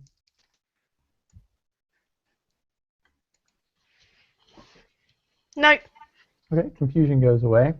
And then does a 22 hit Valcinder? Yes. Okay. You take 10 points of piercing damage.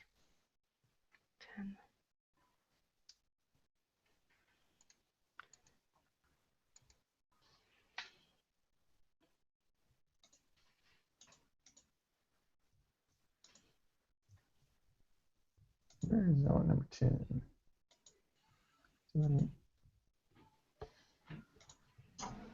Oh, there he is. If you hover over in the turn order, it shows us a yellow box. Oh, yeah.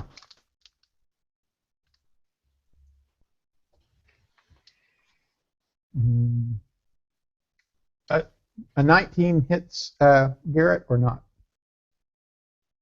No, 20 AC. Okay. You can see it if you click my token.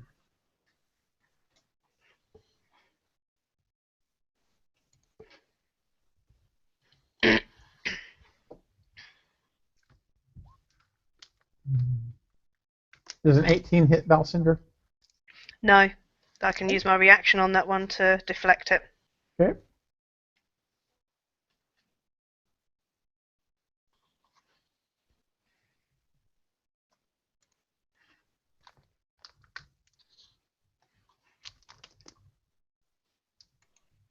And they both miss Cap Elfra.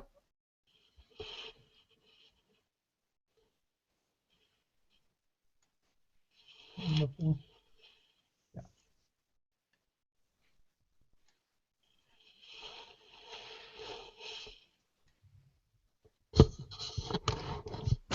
Mm. 12 and a 13 both miss Connell, right?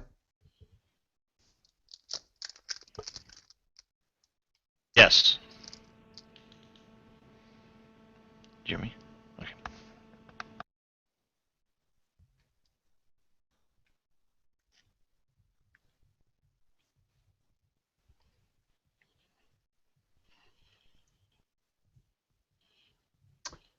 Garrett, I need a DC 12 or dexterity saving throw.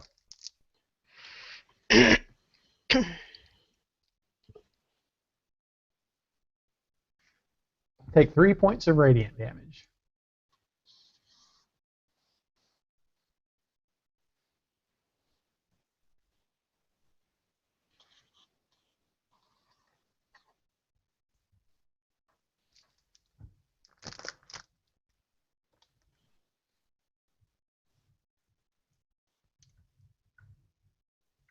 Okay, this guy just hit you with a 11-point arrow, Connell, if you want to do something about that. Yes, I would like to spend a key point and send that back at him. I think. Okay. And that macro should work. So 12 to hit. For 9 damage. And then does a 20 hit you? 20 will hit me. Okay, for 8 points of piercing damage. Eek.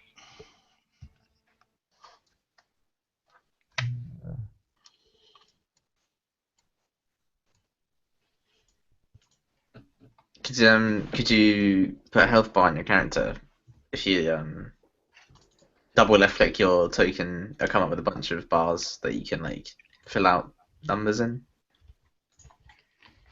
So I can heal you and stuff. And I need a DC 12 dexterity saving throw from Connell, or for against the Sacred Flame, which is probably not going to be hard for you. Okay.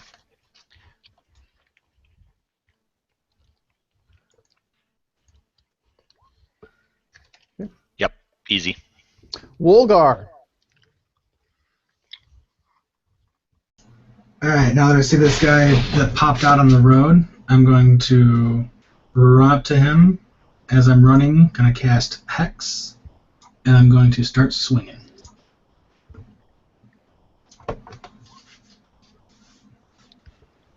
Fuck. 16 slashing. 19. 19 slashing. Okay. And that's move bonus attack, so that's it. Sorry, pushed the wrong button.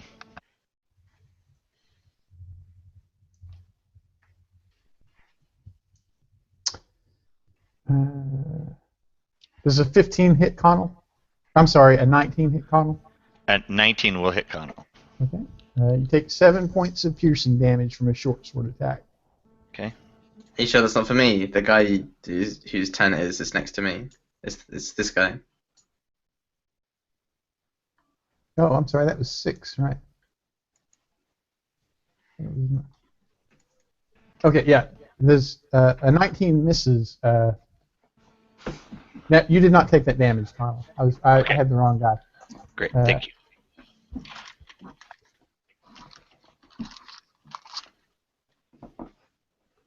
Now I've got the right guy.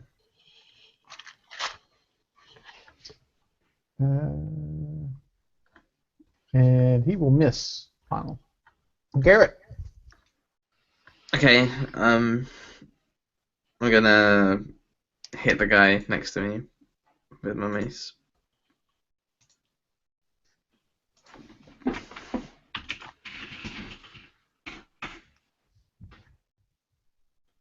So a total of 7. A pitiful 7, and then I'm gonna get my spiritual weapon on the woman, the acolyte. This one? This one. This one? Okay. Okay, she goes unconscious. He's laughing now.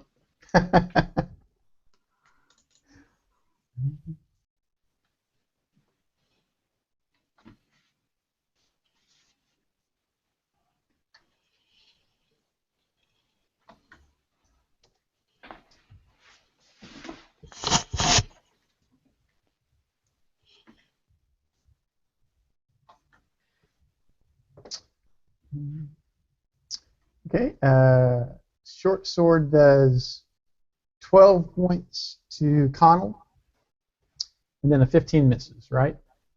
Correct. Okay. Valcinder. I'm going to move across next to Garrett and stab up the one stood next to him for a change.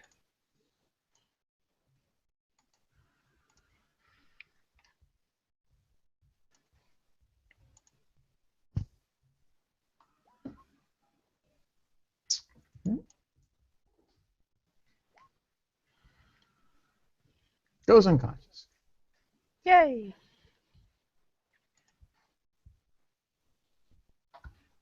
And I'll give Bardic Inspiration to Garrett again because he can always use it for his armor class if he needs to.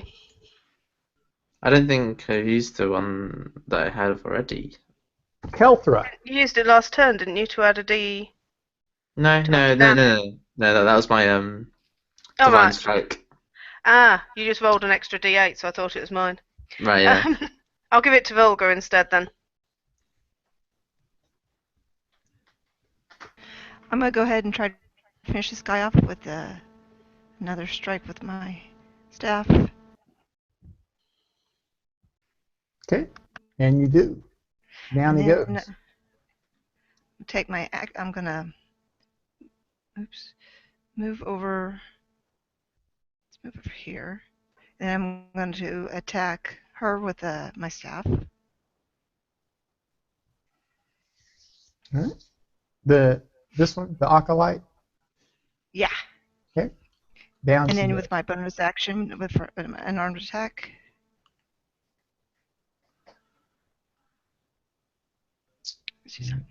Another 8. Okay. All right, and that's it.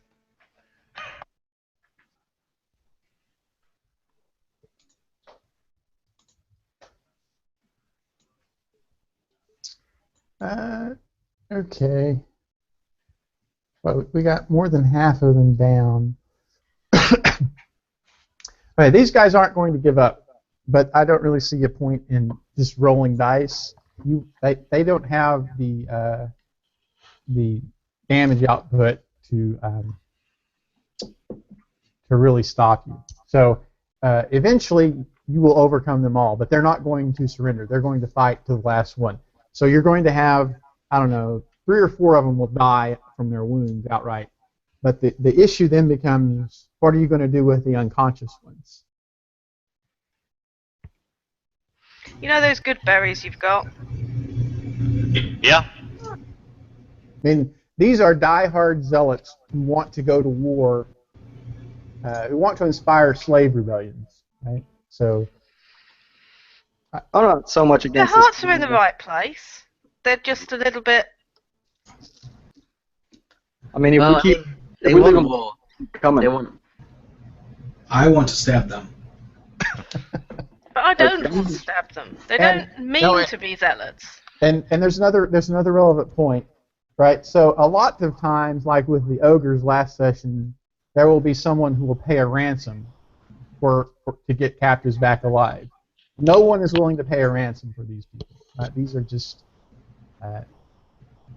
rural zealots who are operating outside the good graces of the one true faith, trying to inspire a slave rebellion.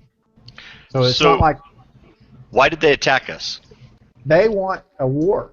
They want to see the entire area. They want to see the Chainas and Odile go to war, and they don't want someone stopping that. They feel that a war is the only way to free the slaves permanently, they're the which opposite may of well the be true. metallic guys, huh? But the metallic guy asked us to stop a war, which also could end slavery if a diplomatic process can be followed. I can understand their reason for not wanting slavery.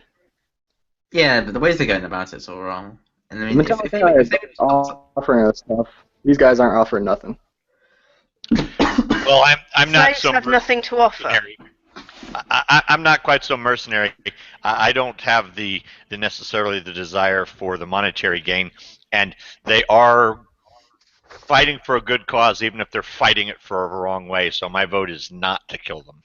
Well, I mean, they're just if they're not going to be grateful that we bring them back.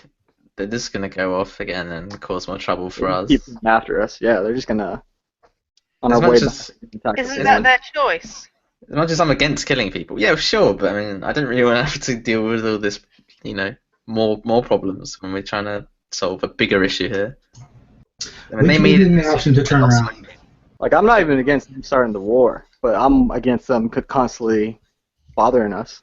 They made a decision to fight to the death, and I respect that. But let them die. If they had surrendered, I would have accepted it. But they didn't, so. So we could put up for a vote. I mean, if you guys are all not about killing them, I'm not going to kill them.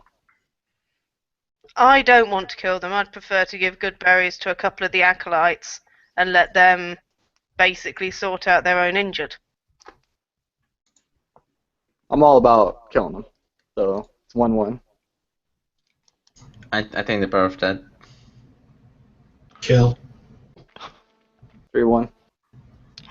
Don't kill. 2-3. Oh, that's great. That's the problem with the group. So, one more vote. Don't kill. Oh, so that's 3-3. Okay, that's like not even helpful.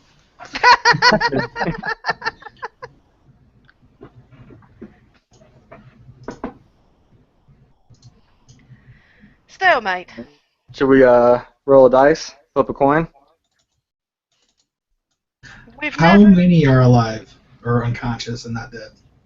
Well, there were 18 of them to begin with. They would have been able to. Well, let's see. A third of them would have died outright for sure, and then you'd have been left with about 10 or 12 to decide their fate. Let's kill half of them and take fingers from the other ones. Why? That's just cruelty for the sake of cruelty. It's cruelty to serve a message. The message is we beat them. We don't want to be. It's just needless pain. The message is we'll beat the rest of them if they continue trying to start a war. We're trying to free these guys, not kill all of them. I just don't want them directly messing with us. Like, if they want to start their war, they can do it in other ways. I don't know, if we leave them alive, can we at least, like, take all their stuff so they're less able to attack us? Like, destroy their weapons? Well, Well, that's just common gear. Yeah, they don't have anything exceptional. Oh, actually, that's not entirely true. Like, you would smash have. crossbows. There would have been. Let's see. There would have been 3 scrolls of cure light wounds, and 2 scrolls of Dispel Magic that they would not have had a chance to use. I'm gonna take all of them. Yeah. If magic users want to divide that up. I think they'll all be clerical, won't they? Yeah, they were. Dispel Magic is on your spell list though, right? No, they're both on my spell list. Oh yeah, yeah. It doesn't matter the nature of them. If it's on your Right, spell okay. list, you can use them. Yeah. Cool. So yeah, either of us can use those. I still say give the acolytes good berry that are alive and let them sort out their own wounded. And I would like to add a persuasion check to try and convince one of the acolytes to at least be neutral towards us, with the fact that we didn't kill them, we're not killing them, and we're going to let them live. And I'll try and keep my party from killing them if she can keep her party from trying to attack us again.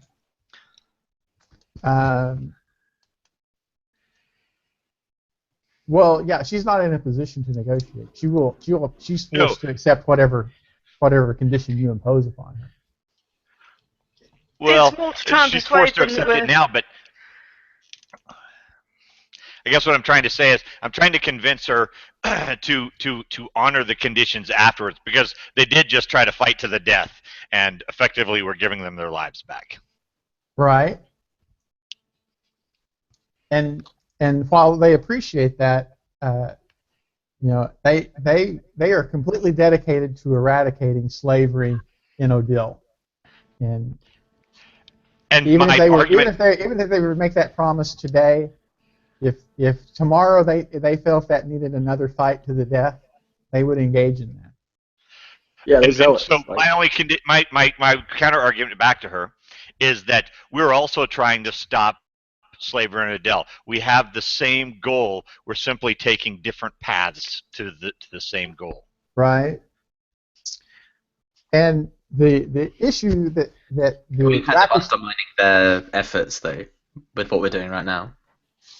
Right. The issue the Rakashans have is that this exploitation of the Chaina began in Odile 2 generations ago, like 25 years ago. And people have been saying, "Oh, we'll reform it," since their grandparents were slaves, and now they're tired of it. They're like, "Okay, we've tried your peaceful negotiation, political process stuff. It's time to go to war." You think we could persuade them to give us more time? That's what I'm saying. It's like you've had 25 years, right? My grandparents gave you more time. Right? I'm not going to wait around for my grandchildren to be slaves too. The time for waiting is done. It's time to instigate a war. See, this is what I mean. You can't argue with these people. That they aren't rational. No, they are not rational. Which is why I'm saying they're better off dead, because all they want to do is fight. They're in our way. I don't want to kill people, but they're just too much of a nuisance.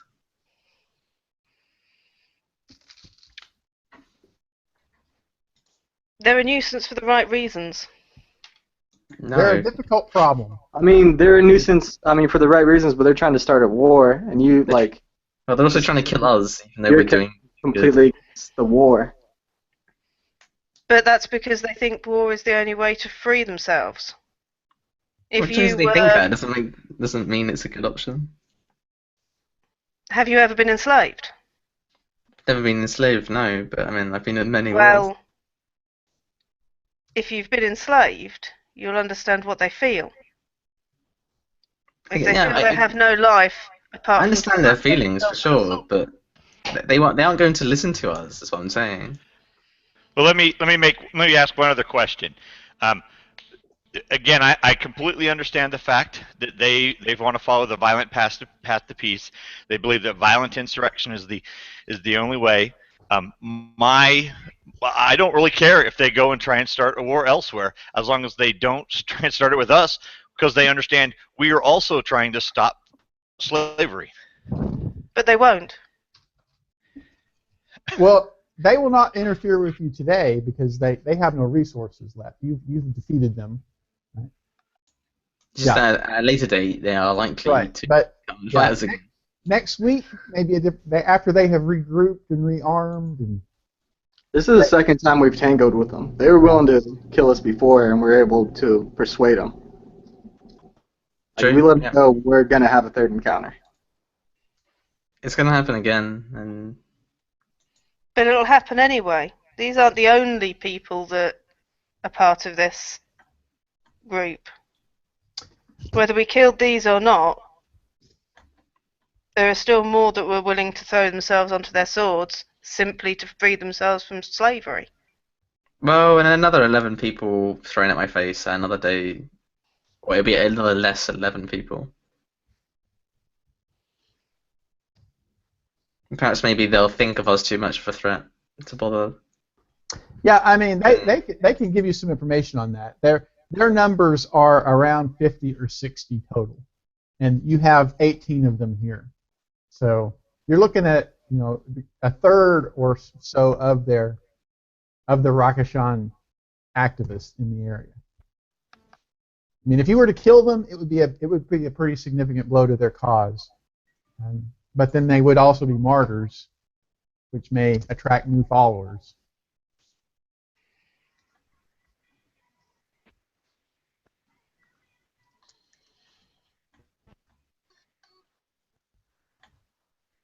By the way, there is no right answer. I don't envision a correct answer to this problem. I'm curious as to what you decide. My character's got an entirely right answer as far as she's concerned. Kill half of them. Again, it doesn't achieve anything.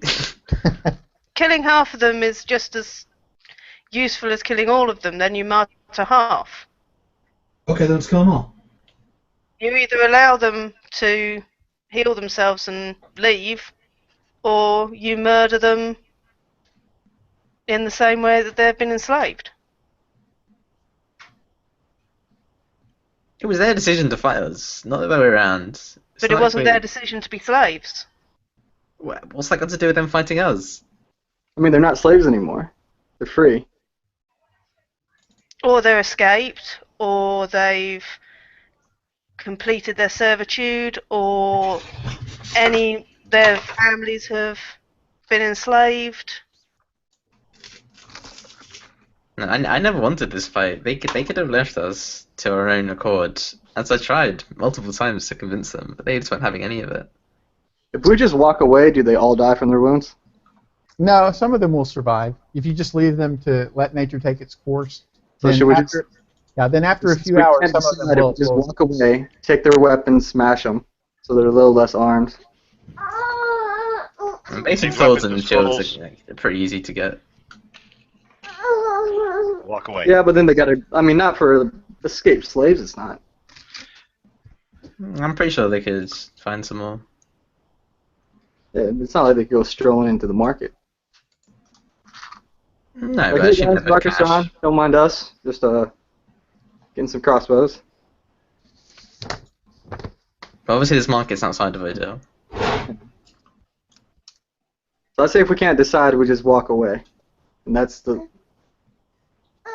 If they die, they die. It's their own choice to fight for that's- that. A new course of action proposed to just let nature take its course, let fate determine their outcome. They chose to fight. They gotta live with the consequence. I think there's a way about that. They asked for this. What do you think is going to happen if there's a war? Pardon? What do they think is going to happen if there's a war? They think they're going to win. And no one's going to die? No, No, probably they people have are gonna absolutely die. no problem in death. They gotta. they They become understand martyrs. acceptable losses.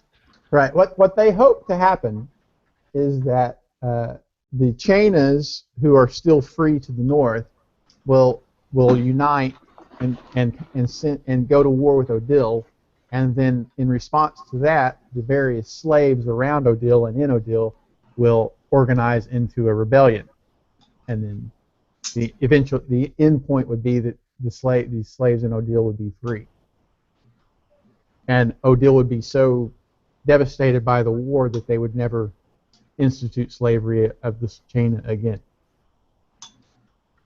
I'd let these guys go if they were to be, as respectful as the was it the But goblins? they The won't. hobgoblins? They're zealots. The I know, hobgoblins. It's like I'm trying saying. to That's exactly what I'm saying. argue with the people that murdered all the gnomes.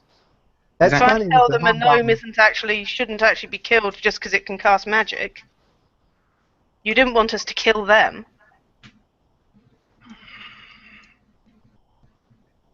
Yeah, because they're an order. Because they were protecting people, much like these guys think they are. What's the difference? The difference is they're killing us. So We- were they. Who?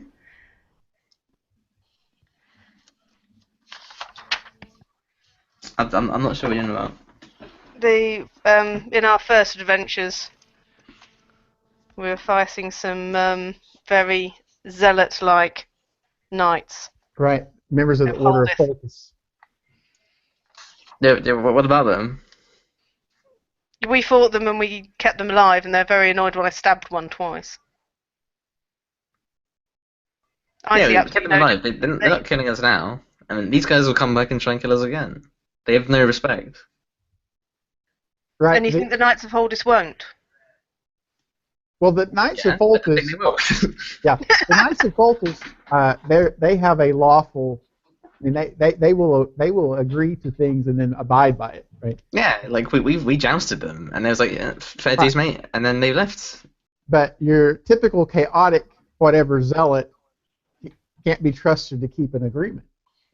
Right? They just don't respect the rules under which society organizes itself. They believe the ends justifies the means. So I vote we just let nature take its course. Then how about I amend my vote? I'm all about letting nature take its course. If they keep attacking us and we keep wounding them to death, then we're not they're actively down. They're killing defeated. them. So some of them are going to conscious is die. fine. Some of them may live. So why not just kill them all? Why would you let some of them live? I don't see the point. Because some people in the group are against that, so a compromise would be let nature take its course. We can either kill them all, not kill any of them, let nature take its course, or we could heal them, and they come back.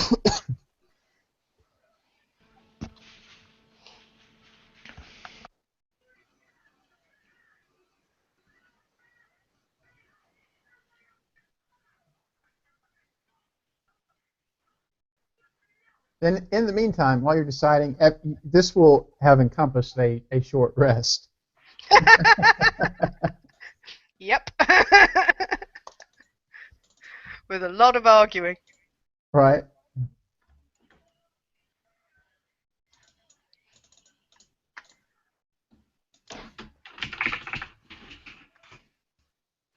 Though as we've been arguing, I haven't been singing.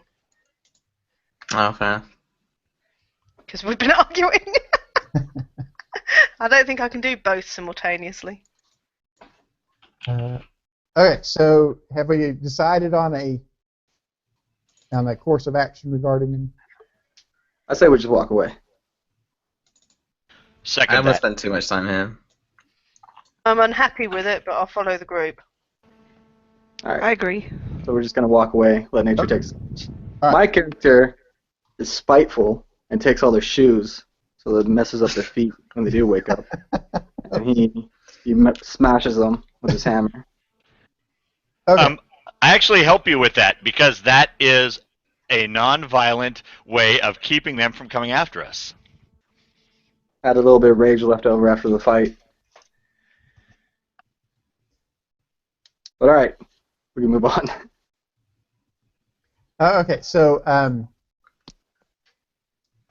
all right, I'll read the box text. The road has broken through the forest and onto the mostly open plains north of Odile.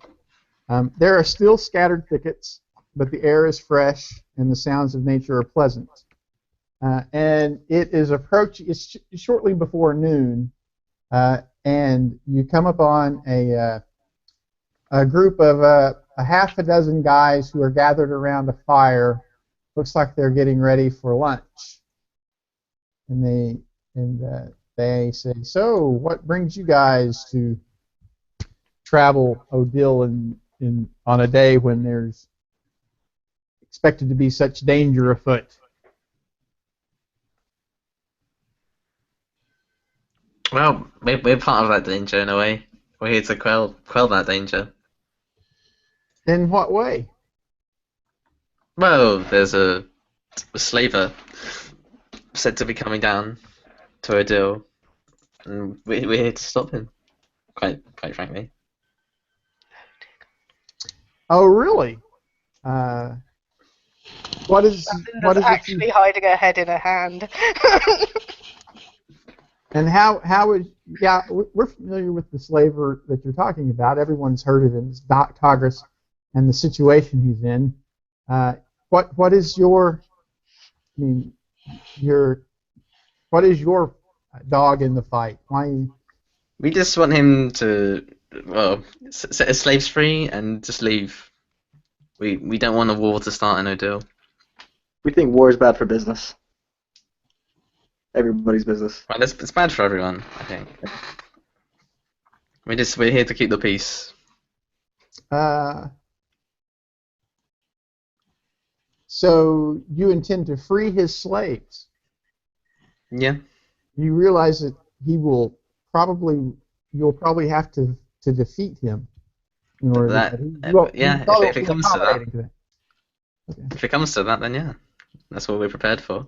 Also, you reset all of our health bars. Oh yeah, that's because I went back to the other map. Here, let me do this. Let me drag everyone from the other map over here. It doesn't do that. I see what.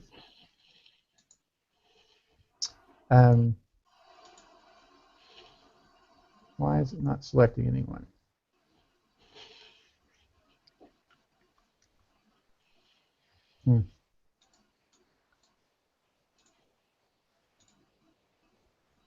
Can anyone select anything? I can set my token, yeah. Yeah, I can select mine. Oh, I see. There we go. I had the wrong view. Get rid of these. The right one's over there. Sorry about that. Didn't mean to confuse everyone. That's right.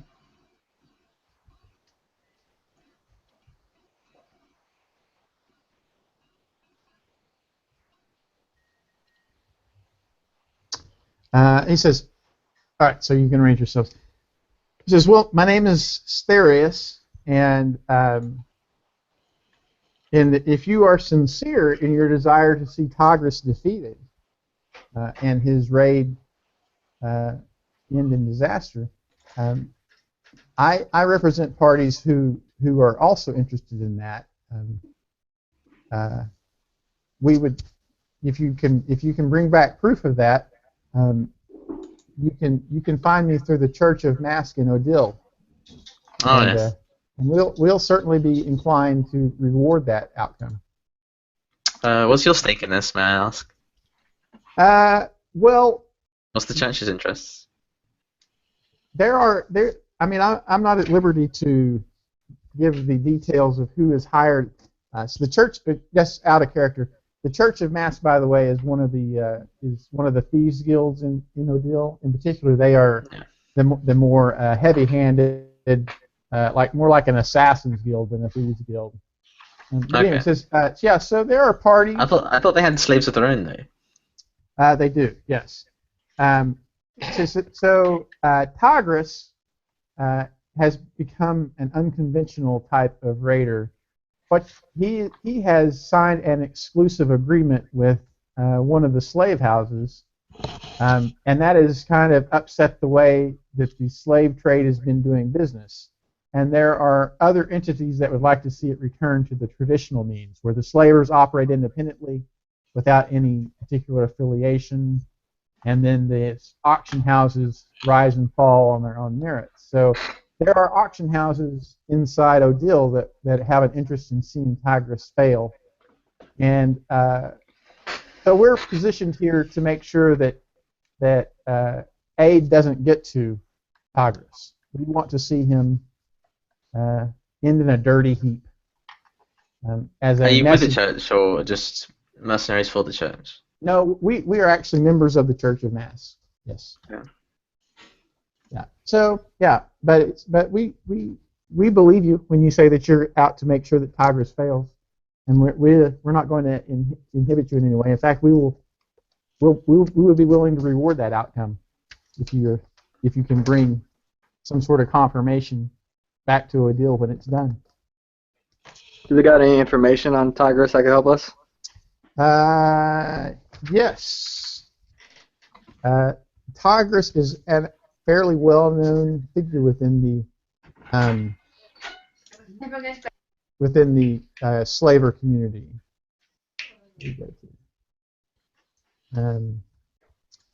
He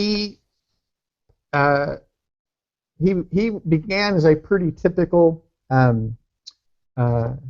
bugbear, rose to prominence within his tribe, but then had some sort of a falling out with the other bugbears and goblinoids, and defected, became a tribeless band of slave raiders, and he's considered the most successful of the slave raiders.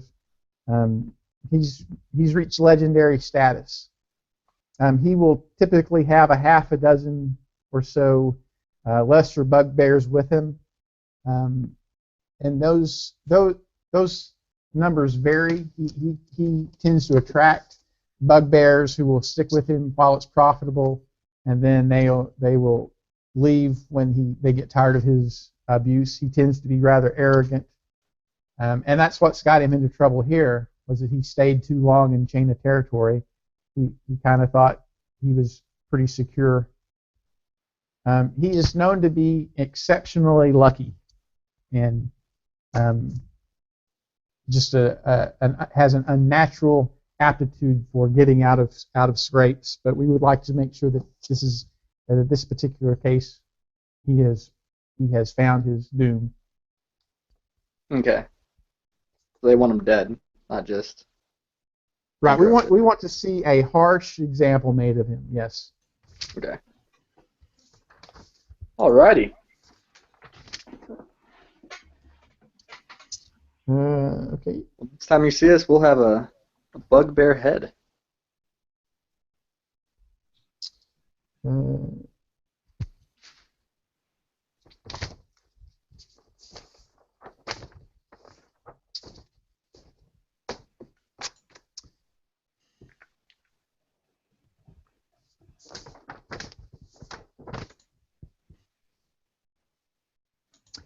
All right, so here I'll read the box checks.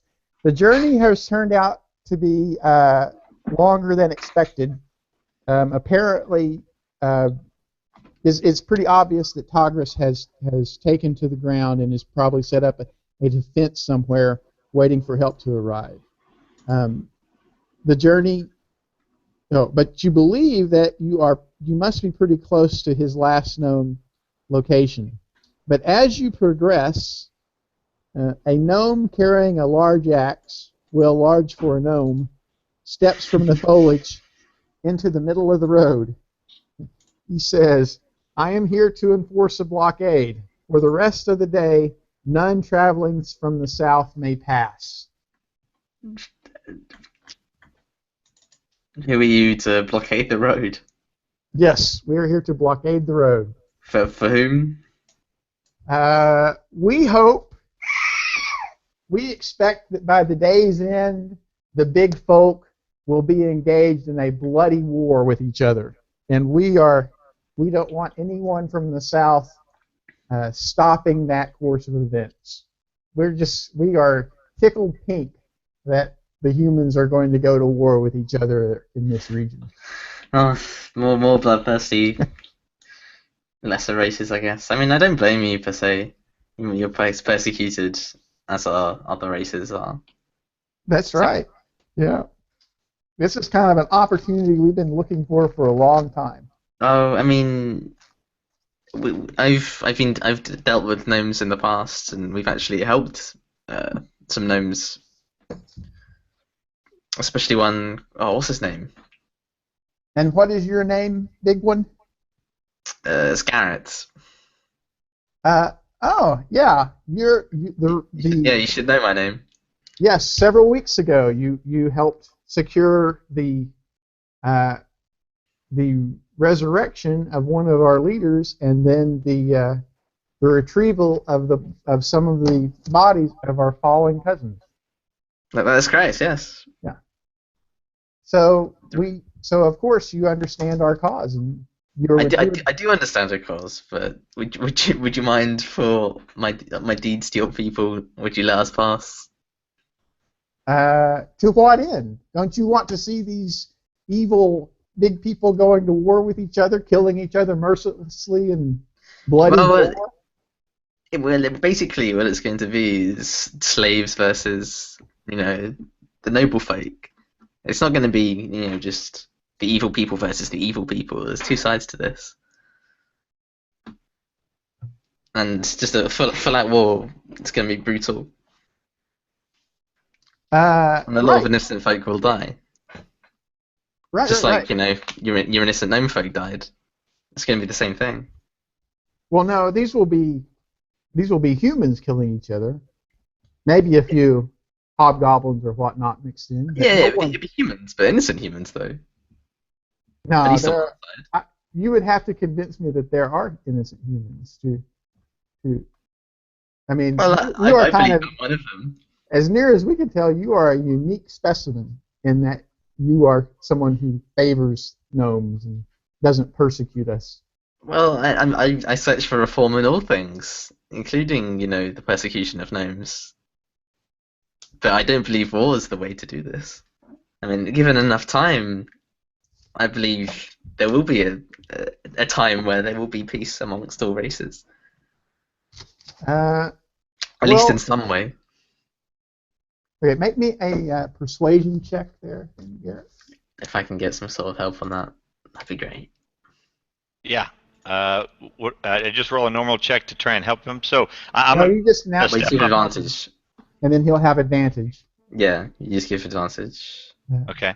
I think you could apply bardic inspiration if it was granted to you. Yep, I've got passive persuasion of 15. There's 18 there. Are you going to give him bardic inspiration? Yes. Okay. Maybe. Okay, yeah. He says, we respect you among the big people there, Garrett. You have a reputation amongst us that is worth trusting you to some small degree. So we will let you pass, and in the expectation that you will see that a good outcome for the gnomes is eventually achieved. And so that he moves back into the undergrowth and lets you guys pass. That's appreciated.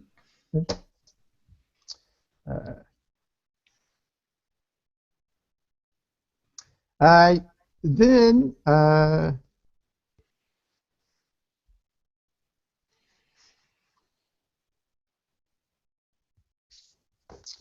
do you go to? There it is.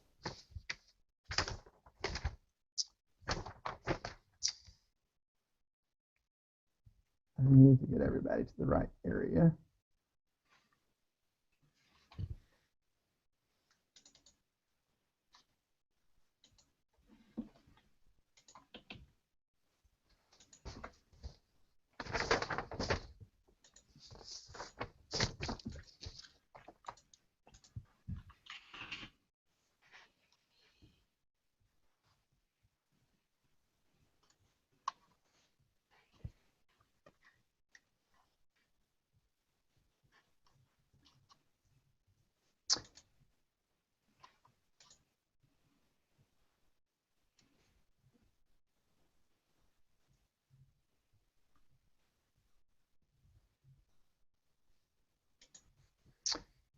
Okay, so you are approaching a point where the road has cut through some more dense foliage, and it's approaching a stream up here. And ahead in the path, I guess I can draw this. There are about 24 shoddily clad people. We're still on the other map. Oh, I'm sorry. There we go. Draw shape. In this area up here, about like so, Right. about 24 shoddily clad people are chained together in the middle of the road. Their ages vary from young teenagers to middle-aged adult. They are all looking to the north with fear visible on their faces. But can we see what's to the north? No, this is the same type of foliage. No. Through past 15 feet, it is not visible. You can't see them. But they're all in this area here, and they're looking in this direction. Connor, do you think you could sneak into the foliage and see what's going on? Absolutely. Let me make a sneak roll. Give him guidance. Yeah, you can have guidance on that, And which the is a D4. The people are kind of shouting. Does anyone speak China by any chance? Is it its own language? I didn't. Yeah, it's I its own speak. language. I only speak common. I don't know. No, I only got the choice of common and infernal. Okay. So you don't really Common, understand what they're saying. Common. You can discern that they're pointing towards these trees up here, and then they're also pointing towards the middle of I this speak area. Oh, you speak it? Yes, I do. Okay. So they're saying the bugbear is in the trees up here, but he's got an explosive rune set in the middle of us. I see. Can I use? Can I use the scroll to try and disarm it? Is that what you're going to do? You're going to take out the scroll? Actually, I think I'll try and disarm it in a less dangerous way, which is just to cast it at a higher level. I think explosive runes is only 3rd level. Let me make sure. Cool. Yes, I would have to. I just have no idea what it is, so I don't want to take that risk. But if it is just 3rd level, then I'll use the scroll. Yeah.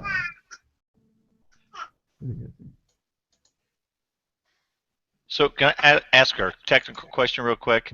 On stealth, it has a 17 and a 15. What's the 17? 17 is the roll. The 15 is whether you've got advantage or disadvantage. It just rolls it twice for you.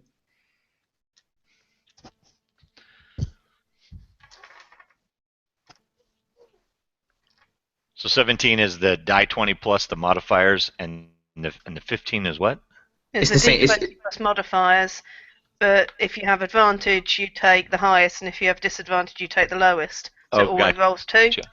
Oh, okay, I see. I got you. It always rolls 2. Gotcha. Okay. Okay, so it is a 3rd level spell, although it can be cast at a higher level. Okay.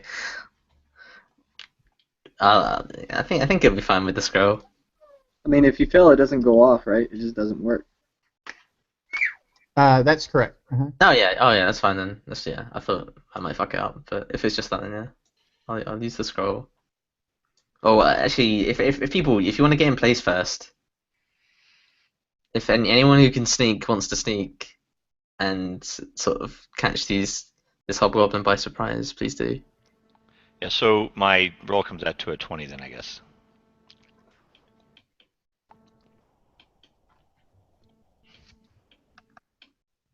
So is everyone where they want to be when Gareth activates the scroll? How far up were we when we saw the people and stuff like that?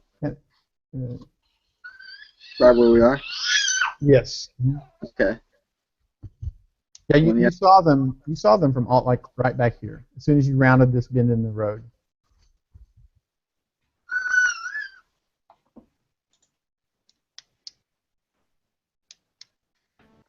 So as I'm moving through the trees and sneaking through the trees, can I make a perception to try and locate where the bugbears are?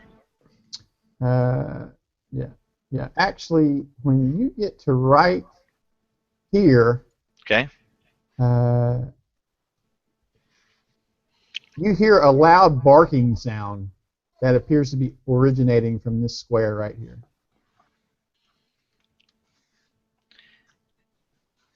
What language does Bug speak? But you don't see anything, but you hear Okay. a loud barking sound. Bugbears speak Goblin. Oh, okay.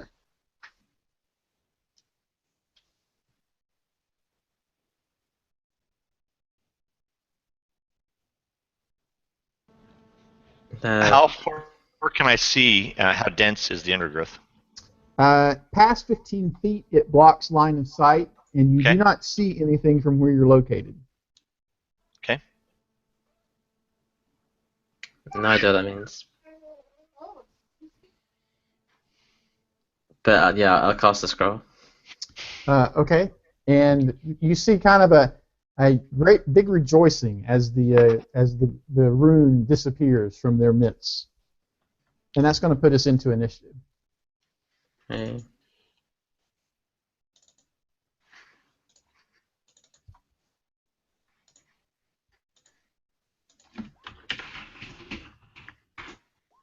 There are 6 of us, right? Yeah. We just can't roll initiative. Hey.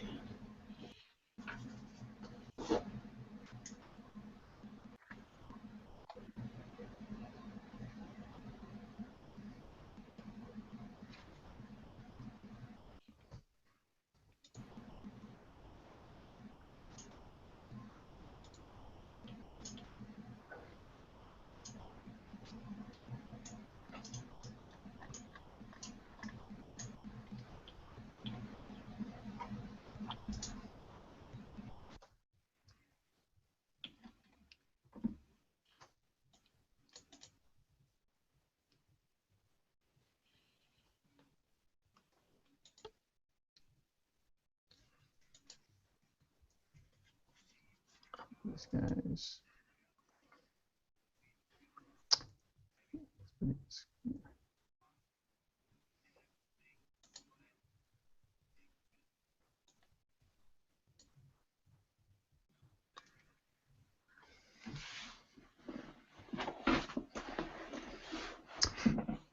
Okay, I need there.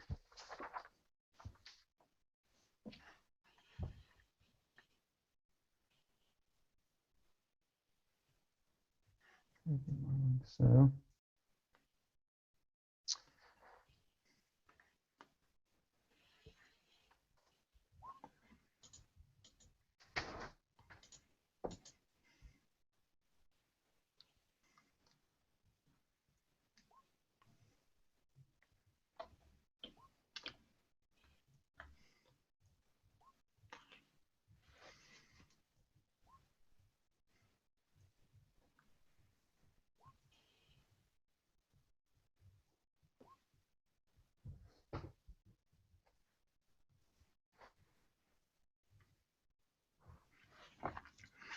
Okay.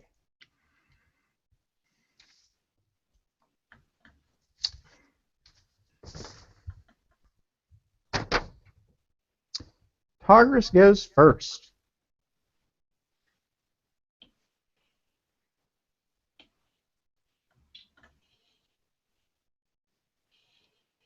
Oh, that's the guy. Yeah. Have you just noticed? Well,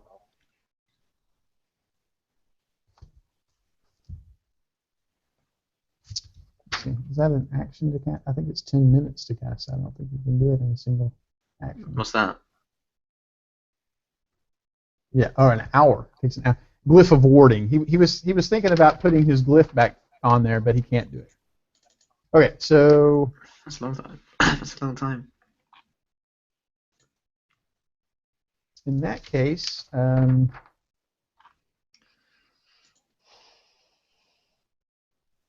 Oh wow, 1 hour. It's really good though.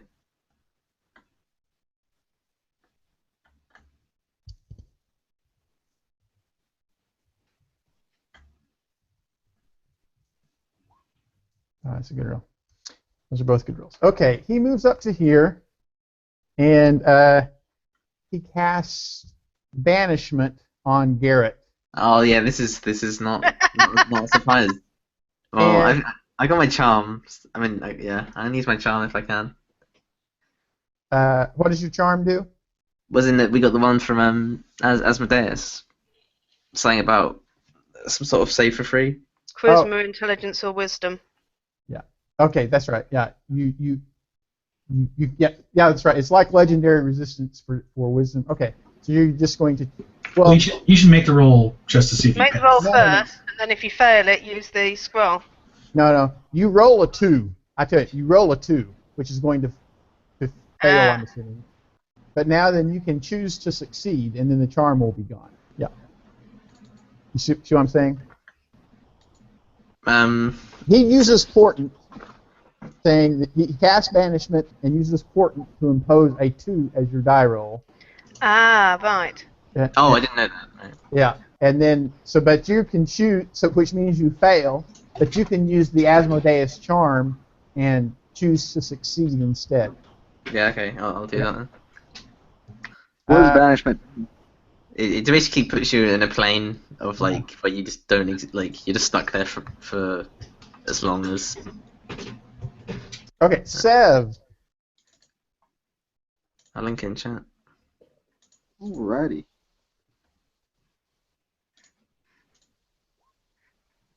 That's what it does. You can do it back, which is fun. I think I'm gonna rage, and then I'm gonna hold on. Let me merge this up. So it's difficult terrain, the undergrowth. Yeah, the undergrowth is difficult terrain. Alrighty, Can I'm gonna. you guys create a little wall for me to stand behind so I can have my spirit guardians up? Is this let me see here. Is this square considered undergrowth? No. Okay, so that one wouldn't be either. Okay. Nope. Cool. I can get there. Alright, I rage, and I'm coming. Bringing the heat.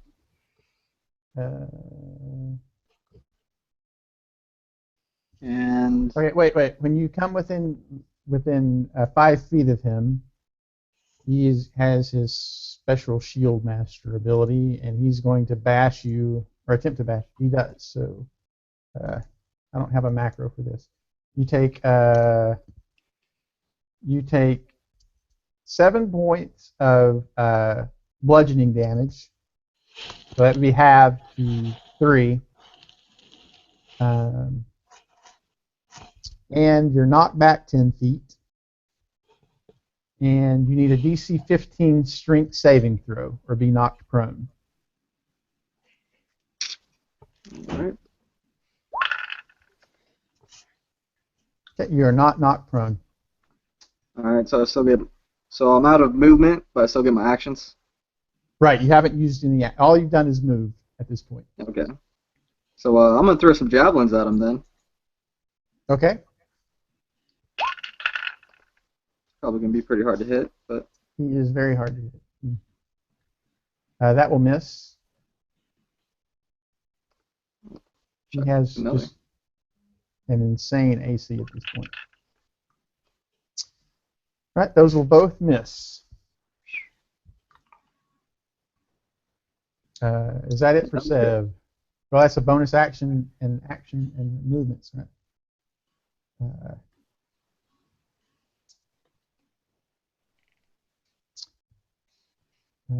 This guy moves up, and he has a spear, and he looks like he is ready to attack one of the 2 dozen commoners who are chained in the middle of the road there. So does this one? If only freedom of movement was able to do it on multiple people. Connell. Okay. Well, I start hearing all this commotion over there. So I move 5, 10, 15. That's 30 movement here. 35 movement. And then from there, I can see, once I get to that square there, I can see, can you see my arrow? Yeah, you can see my arrow. From there, I can then see Tolgar, or whatever the hell his name is. You can see him from here. You should be able to see him. Yeah, I can see him from here. Once I hit here, I can see him. Gotcha. So I'm going to move here, and then I'm going to shadow step to here. Actually, I don't want to see. I want to shadow step. Once I move to here and see him, I'm going to shadow step to there. Yep. Got my guy. Oop. Make the right selection. Okay. And actually, when you get to there, you actually see that it's more like there are 4 Tagruses all operating in the same square. It's a mirror image. Yeah. But all it takes, well, that's okay. I got 4 attacks. We'll just get it down to 1 Tagrus. We'll find out which one is the real one. So I shadow step. I'll attack the first one with advantage and pray I get the right one. Oops. Boom. A 28 will hit. Then I need a D20, just a straight D20 roll.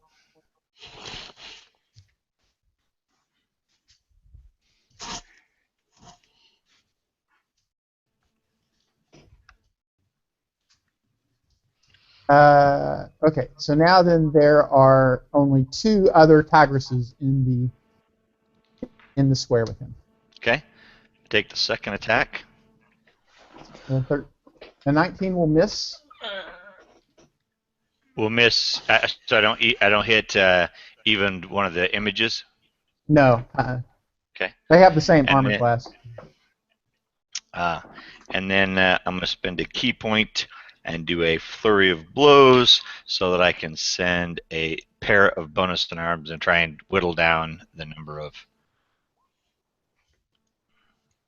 Okay, so you flurry of blows. 23 will hit. So we need another D20 check. Okay. And that is going to actually hit him. So he takes 11 points of damage. Then the 1 will miss. Okay. Well, I've at least got it down, and for the moment until they intermesh again.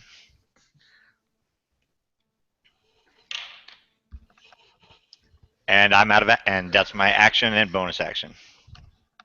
Okay. He's going to take a legendary action at that point. Oh boy, I hope he wasn't legendary, but hey. And actually, you take 7 points of cold damage from his cold fire shield, by the way, when you hit him, when you actually do successfully hit him. Okay. And then he is going to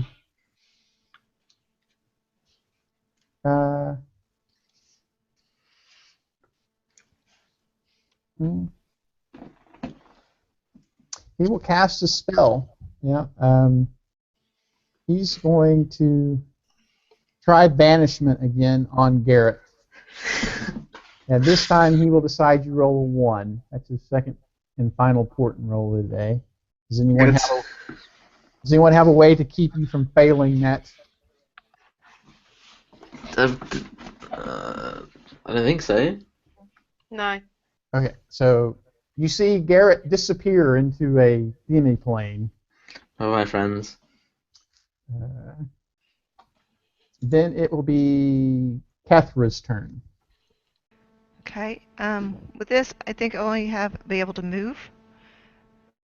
And I'm going to, with a movement of 40, puts me about right there. No, not all the terrain is difficult terrain. Only I just thought that first one was, so I didn't know. Yeah, the first is one each box worth 5? Yeah, is that wrong? You were here, right? I think I was right there. Okay, so that would be 10, 15, 25, 30. That's 35 to there. Okay. And so would 40 be right there to the next box over? Yeah, you could move 5 more feet with 20. Yeah, yeah. I'll move that one over. I have a speed of 40, and then Okay. I guess I would attack him with the guy right next to me with the staff.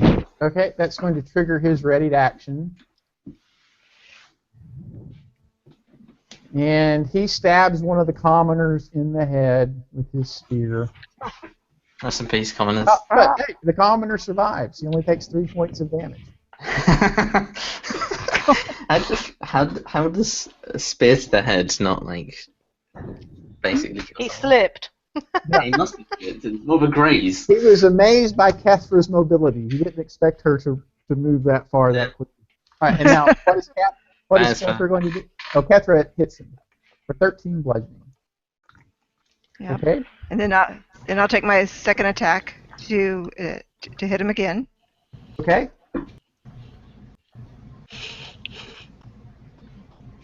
And then my bonus action, an armed combat, and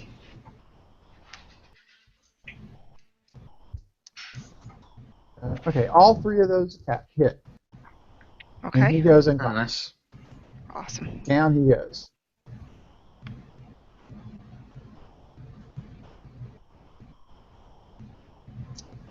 Mulgar, I'd appreciate if you try and break the concentration of the legendary dude.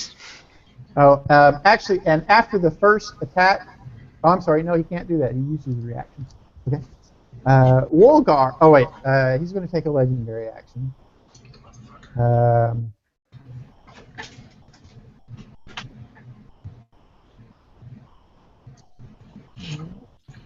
He will.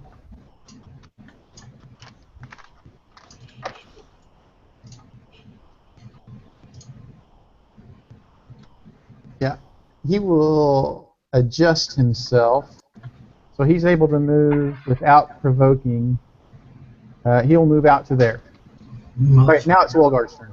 You son of a bitch. Where did he go? Oh, there he is.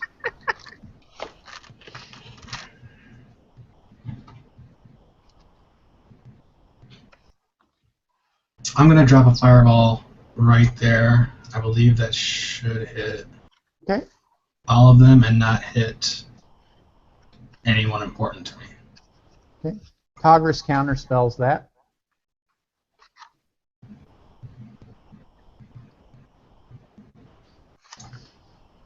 And then I'll hex him with dexterity.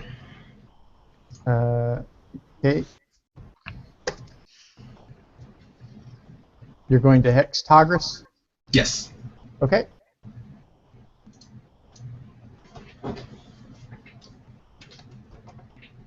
That, by the way, brings up an interesting rules question we'll talk about later if you want to. But we don't need to slow it down right now. Oh, hex is another spell. I can't do that, sorry. No, that you can. And the reason you can is because you did not cast Fireball. It was countered. Oh, I see. Yeah. Cool. There's a lot of disagreement on that, by the way. Just before you engage in a lengthy argument on that with some other DM, there's a lot of disagreement on whether or not you would be able to cast Hex now. But I believe you can. So, all right. This guy moves up and readies to attack a captive. Garrett. I'm not here. That's right. You are not there. He moves up into the middle of them. Okay, Valcinder.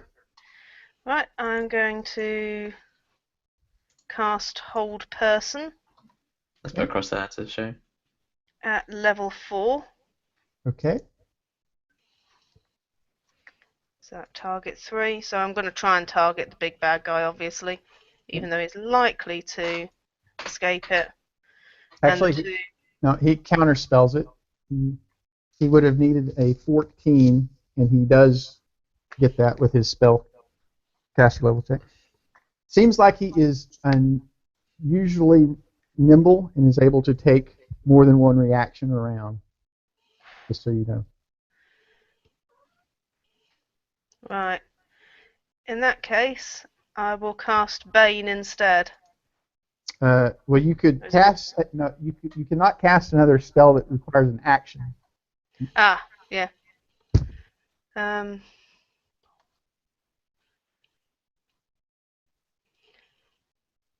In that case, I'm going to step 10 foot forward and swap to my crossbow. Okay.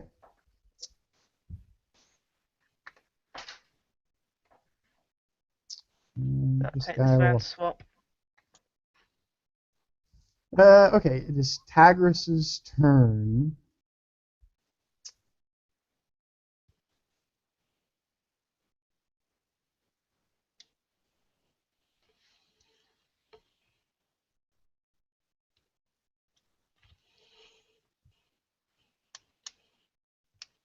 Where did he go to?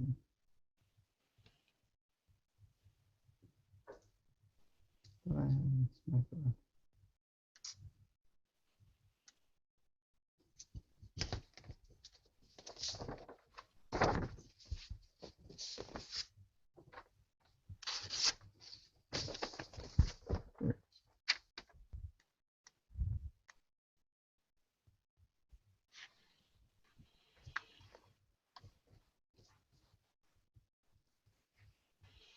Yep.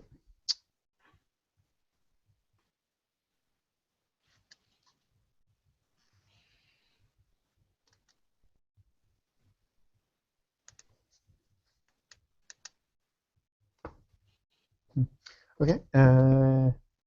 He is going to attack Kethra.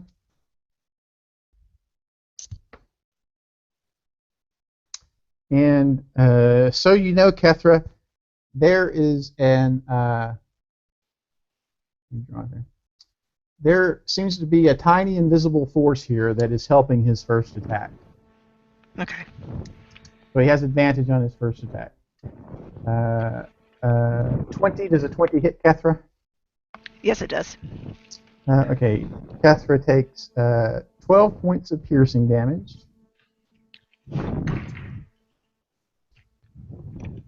And does a 19 hit Kethra? Yes, it does. Okay, Kethra takes another 17 piercing damage. And that is it for Tigris. Sev. Alright, so, what breaks concentration? If I grapple him, does it break his concentration? Damage breaks concentration. Okay, so if I just grapple him, it wouldn't break it. No. Okay.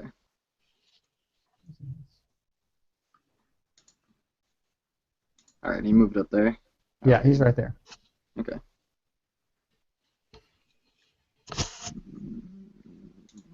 Are they still killing the slaves? Looks like they are ready to if Tigris gives the command or if they are attacked. Yeah. Okay, so are the slaves like chained to the ground? They are chained to each other. There are 24 of them that are like form a human chain, like a human train. Okay. One chained to the other.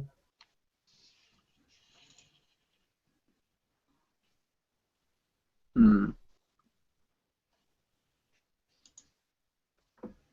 Okay, so it's not like I could break something and free him. Alrighty, well I'm just gonna... He's got that shield, so I'm just gonna glaive him from here. Okay, so you take out your glaive and attempt to hit him.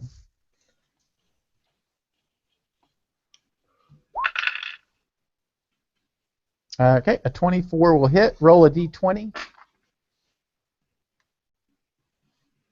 I just still got mirror images. Yeah, he's got one mirror image left. Okay, you do hit him for 8 slashing damage. Okay. Now we know which one's the real one? No, Nah, he's still got one. Until you hit the image, it's still there. Oh, okay. But on a 13 or less, you hit him. On a 14 or more, you hit the image. Okay. Hey. Okay, so he takes... So, hit him again? Wait, Or try he's to. got to make a concentration check first. Oh, okay.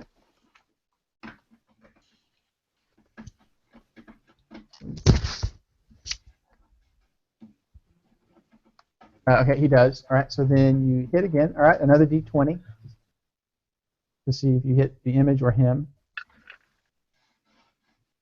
Well, I hit him. You do hit him, yeah. or another 15. No, it's 9. I'm sorry, 9. Yeah.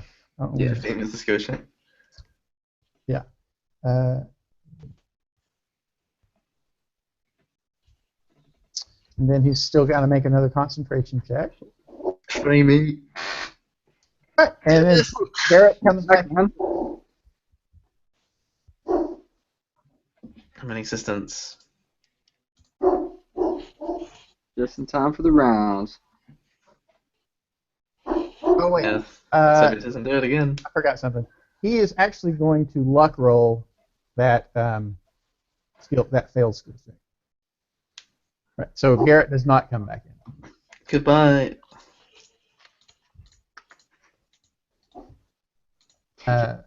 Is that it for Sev?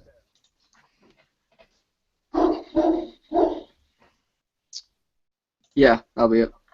Connell. Is it actually a saving throw? Which I don't know if that'd be different or not.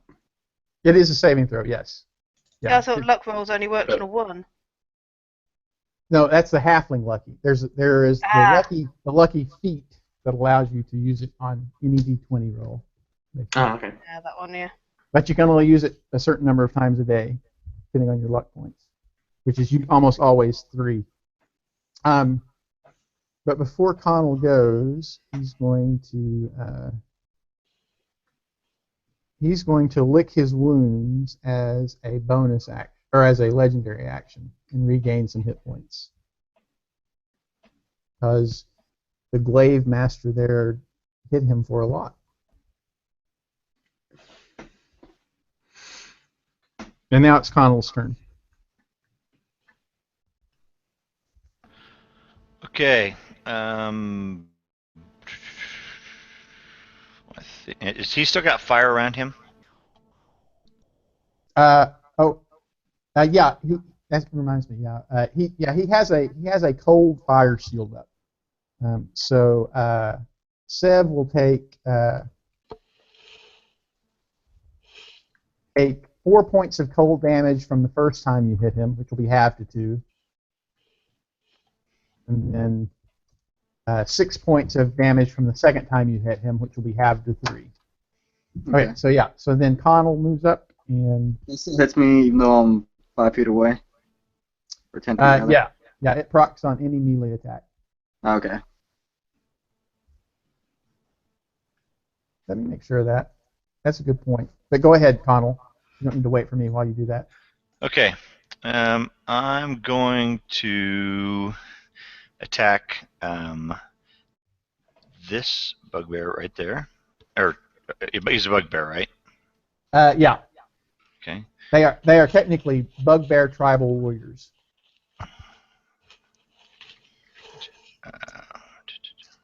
I'm sorry, you do not take that damage. You have to be within 5 feet of them before you take the damage.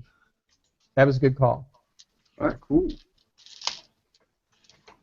Are you sure you want to kill the bugbears? It seems like they just want to kill the slaves. Okay. I got a 12 damage on that first guy. And Wait, I'm sorry. so when you target him, that triggered his ready action. Okay. And he knocks a human unconscious there. All right, and then you did 12 piercing to him? I did. Okay. And Okay. I'm also going to use a point of key. Anytime I strike someone with a melee weapon, I can use a point of key to stun them. He must take a Constitution check or be stunned until the end of my next turn. Okay. What is the DC on the Constitution? Saving throw? Is it more than 14? Oh, you know what? I'm not sure. Where does it calculate that at on the sheet? It should say under. Well, I don't know. We can just look at Monk here real quick. It's 8 plus proficiency plus wisdom. There we go. Yep, I got it under. Yeah, 8 plus proficiency plus. So it's going to be 8 plus 6, 14. Okay, he just makes it then. I'm at 17. Oh, okay. Just kidding. It was a 14. It was a 14. Okay. Okay. I'm going to then hit him again. So second attack. Bam. That will miss. And then I'm going to take my bonus as an unarmed. Oh wait, no, that hits.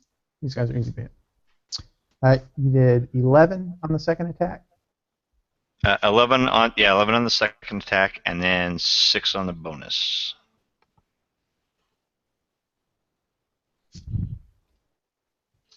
Okay. He is still up. Yep. Is that it for Connell? It is. Okay. Well,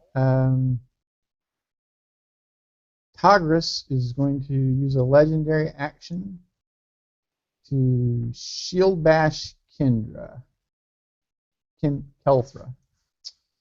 19 hit Kelthra. Yes, it does. Okay, so Kelthra knocked back to the feet to, I guess, there. Takes 6 bludgeoning damage. You need a DC 15 strength saving throw or you're knocked prone.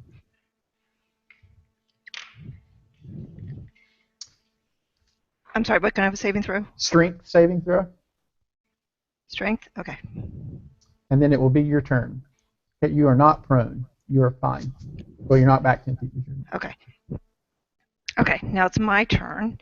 And I'm going to attack. Am I... Oh, I'm knocked back? Yes, he knocked, yeah. Okay. Okay. I'm going to move back into range with him. Okay. Let's go. Okay, and when you get to there, and then I'm going to... No, wait. Before you, as soon as you enter within 5 feet of him, he tries to knock you back again. 21 will hit you, right? Yes. You take 4 points of bludgeoning damage, are knocked back 10 feet, Okay. and then a DC 15 strength saving throw to avoid being knocked prone. Okay, you're fine. You're still upright. So you've only used 10 feet of movement now. How much have I used? 10 feet, because you 10 started out here, went and then moved up next to him, which was 10 feet, and then you don't pay difficult terrain for being knocked into the bushes. So you have 30 feet of movement left. Well, I'm going to try it one more time. Okay. He only gets one reaction. Let's go right here. Okay. I've got a good thing I'm going to do if I get to do it. Nope, you'll get to do it. Yes. And so, all right. Okay. Now I'm going to attack him with my staff. 4, 13 bludgeoning. A 20 will miss. 20 misses. Mm-hmm. Okay. My second attack. That obviously misses. I'm going to spend a point of key to use flurry of blows. 2 unarmed attacks.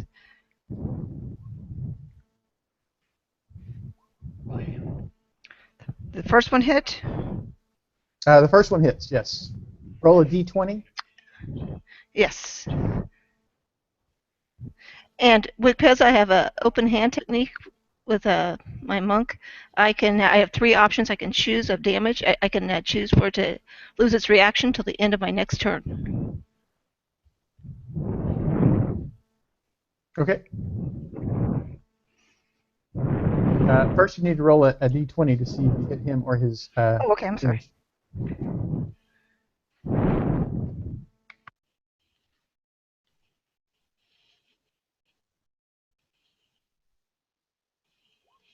Okay, you do hit him. So he takes 8 bludgeoning, and you're going to prevent him from taking reactions until your next turn. Is that right? End of my next turn. Okay. That's probably a good thing. You can't do that shield bash thing with his reaction anymore. That's what I was hoping. Okay, so...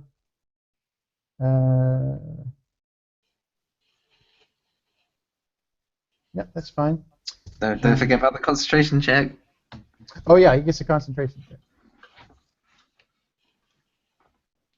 check.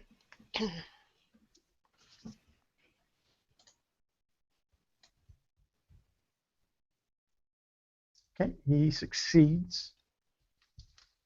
And let's see, legendary action. What will he do?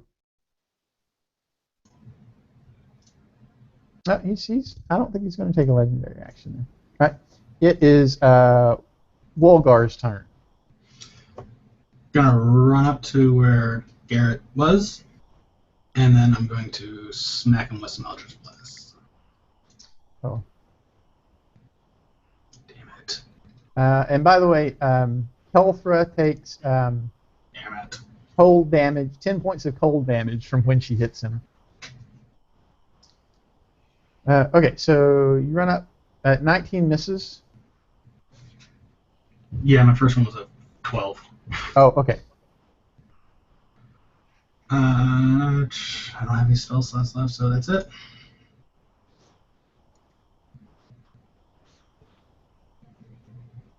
Okay.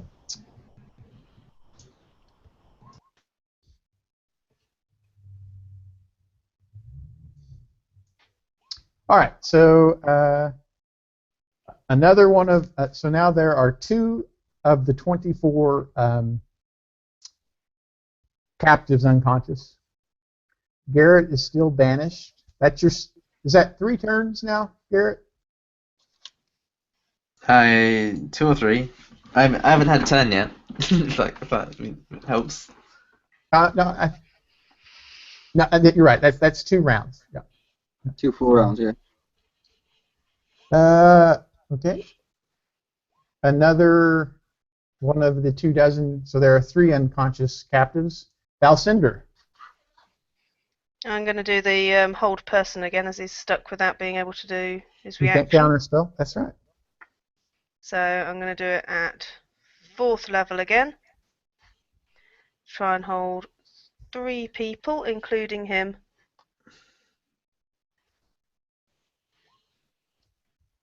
So it'll be him and 2 at the back. Okay, he makes his. Then let's see. And then the 2 at the back. Yep. Okay, this guy's held.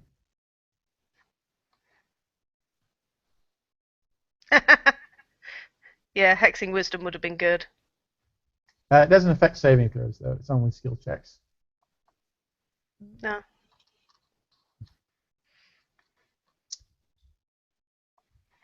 Okay, that's 4 of the 24 are now unconscious. Okay, Tagris is going to. It's going to attack Kethra. 22 should hit for 8, right? Yes, it does. And then does a 19 hit you? Yes, it does. Okay, for another 8. Okay. And it will be Seb's turn. Yeah.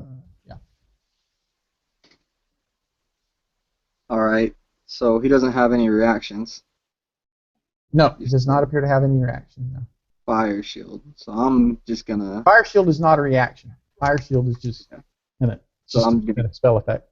Yeah, I'm gonna keep my distance and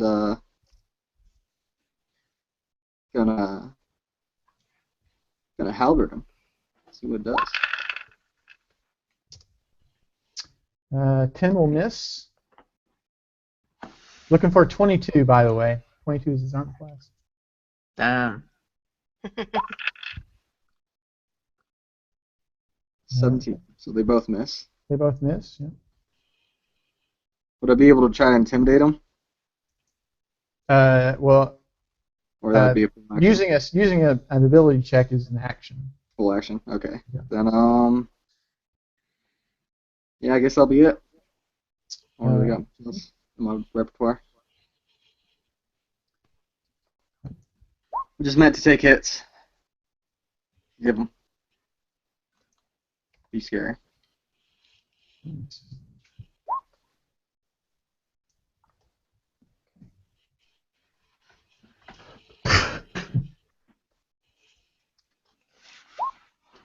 Wow, he missed a commoner. All right, 2 commoners escape those 2. Connell.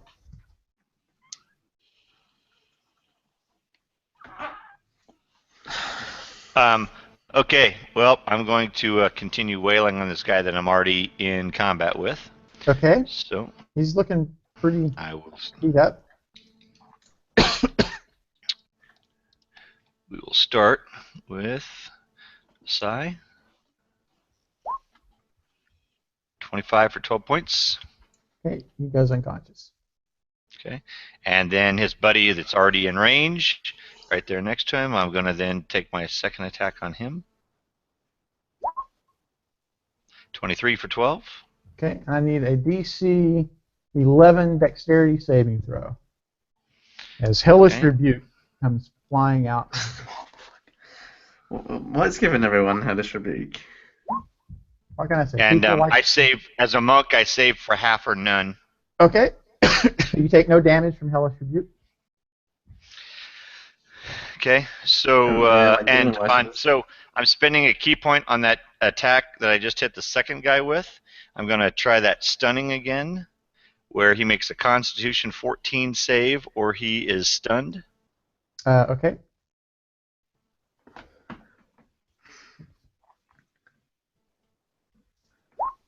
He is stunned. And so what's the effects of my attack? So I get pluses on my attack when he's stunned, or he just can't act? Or I don't really never read the rule on stunned. No, you attack with advantage when he's stunned. Yeah. All right. Okay, and the only thing I have left is my unarmed, but I think I will go ahead. 1, 2, 3. I still got a couple of key points left. I think I will, since we're attacking with advantage, I think that I will spend another key point and do a flurry of blows with advantage on him. Okay. Yep. And give me just 1 second here. Oh, I just rolled 2 unarmed attacks. Weapons.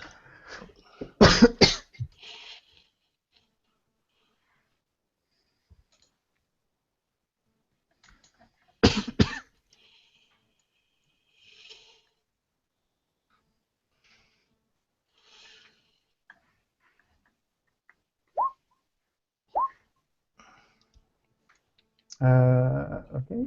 Both of those will hit for 11, and then a crit for 17. 17. 28. He goes unconscious. Bam. Is that it? Finally doing what I was made to do. Is that it for Connell? That is it. Okay, Kethra. I am going to spend a point of key to disengage because I'm really hurting, and I'm just gonna move back over here, and that's all I'm gonna do. You don't need to spend key to do that. You can just use your action to disengage. You can spend key if you're wanting to do something else with your action, but if you're not going to do something else with your action, there's no reason to spend key. Like So you could attack. You could attack and then disengage. Yeah.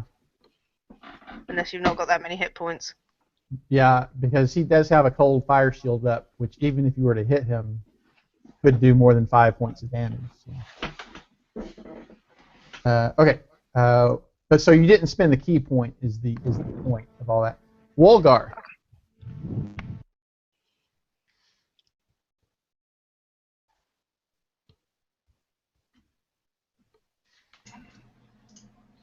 You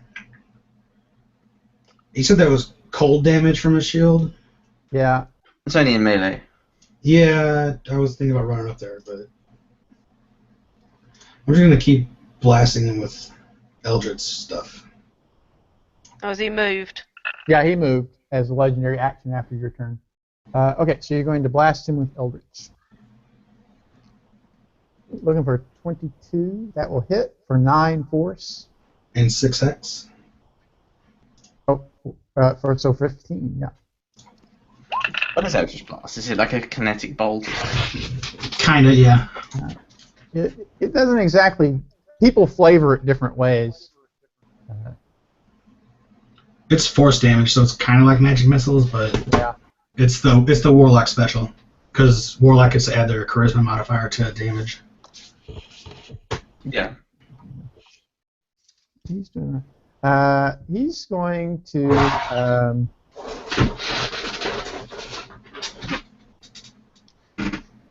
Yeah, he's going to go ahead and try to take Kethra down with a shield bash.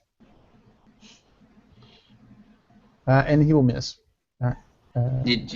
2 concentration throws for those rolls. Oh, yeah, that's right. He has to make- The 15 and a 10. Does he still have his mirror image up? Oh, that's right. The roll a d20 for each of those attacks. I forgot he still has 1 mirror image left.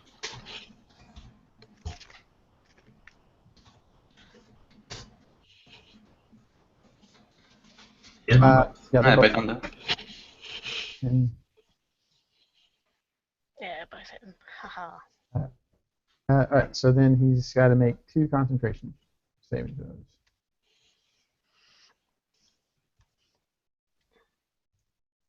And he'll luck roll that. Yeah, obviously. Okay. No. That's good. That's a good thing to spend luck rolls on. Yeah, yeah. Okay. Then he's unconscious. Well, except for Warcaster does the same, but you always get advantage. Right. Garrett is spending his 3rd time in the demi-plane, I'm cold. and he will go ahead and lick wounds at that point to get back some of his hit points.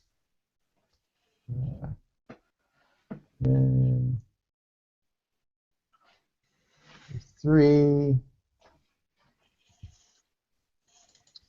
So now there are 5 unconscious commoners. I would heal them, but I'm not here.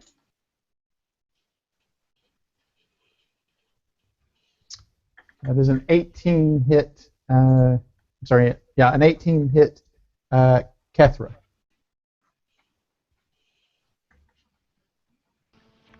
Yes, it does. Can I? Since I didn't use that action, can I dodge? Yeah, you can spend a key point and then dodge, Yes. right? All right, so then Okay, he I'll would, do that. then he actually would not be attacking you. Dodge. That's a good attack. There's an 18 hit Sev. Yeah, it does. Okay. Sev takes 8 points of bludgeoning damage, and then needs a DC 15 strength saving throw. That's 8 points before my resistance. No. Oh, yes. Before you be halved to 4. Correct. Okay, so before.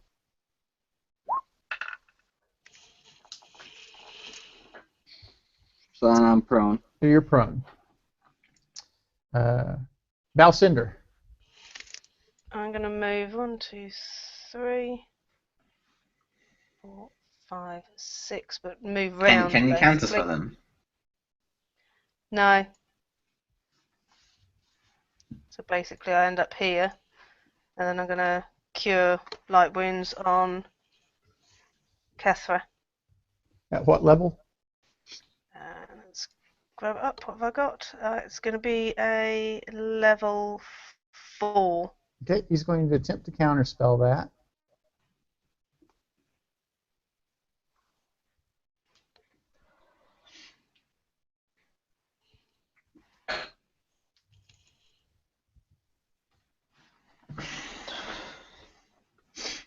And he does. Yep. Right, okay. Is that it for Valcinder? You have a bonus action left if you have something to do. I'm going to give Kendra a bardic inspiration. Okay. And he's going to go ahead and adjust himself 5 feet to there. Number 5. He will try to knock a commoner unconscious. He hits him.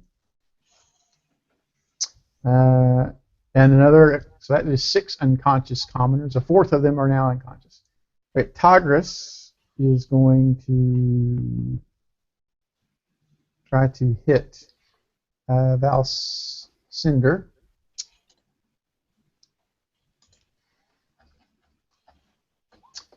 Does an 18 hit Valcinder? Yep, it does.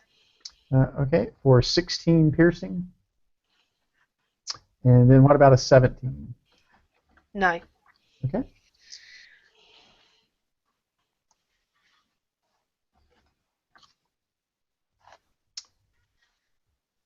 And it will be Seb's turn. Alrighty.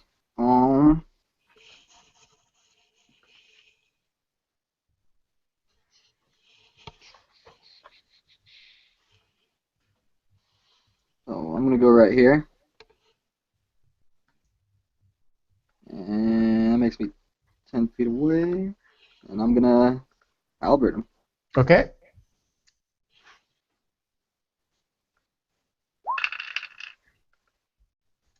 And 10 misses. Looking for a 22.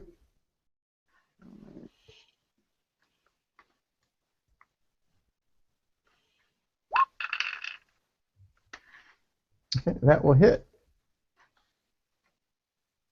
Good.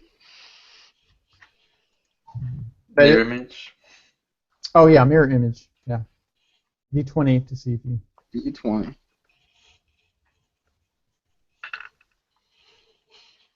You hit the mirror image, so there's no more mirror image of him. That you not hit it. That was good damage. Is that it for Seb? Yeah, that's all I'm gonna be able to do. Okay. Then at the end of your turn, he will use the legendary action to cast mirror image again. So now there are 3 more mirror images of him. But he's starting to get low on spells. Yeah, for a bugbear, he's got a lot of spell casting. Yeah, he's a pretty tough bugbear. For 6 of you, he is a CR8. Just so you know. Cool. Okay, so number 6 is unconscious. No, 6 wakes up. Oh, he crit that. He stands up, picks up his spear, and tries to stab another defenseless commoner. He misses, though. He was not expecting to be back awake again.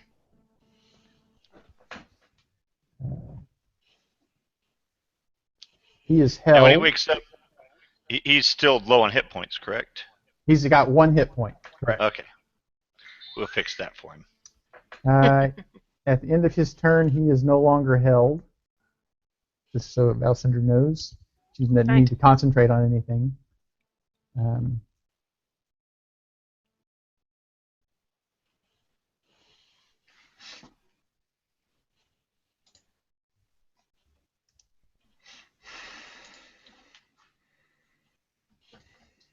And it is Connell's turn. Okay. Can I let's see. Can I take an attack action to one of my attacks to coup de grace or not? No, there is no coup de grace. But if you attack if you hit an unconscious person, it's an automatic critical and imposes 2 failed death saves. Well, I'm going to start by attacking the guy who just stepped up and attacked the other people.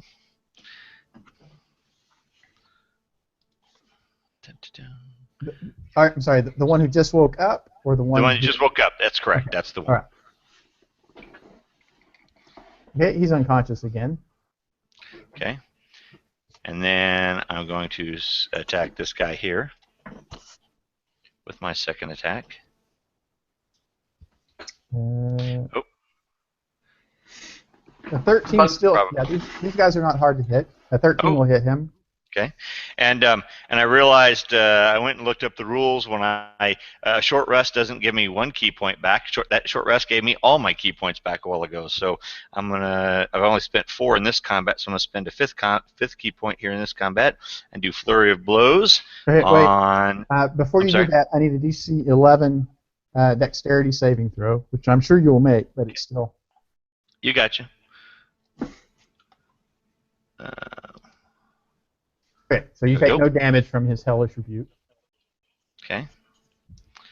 You're the one who's going in the middle with these guys. Then I Fury of Blows on him for 2 unarmed attacks. Bam! I would like to make a point. These bugbears have almost no contribution to the fight that we're doing. Like, no threat.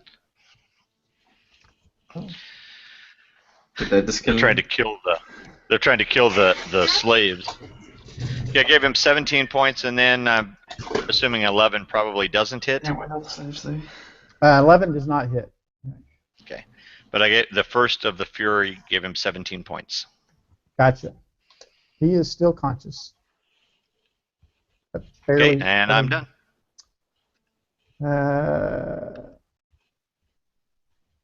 Okay.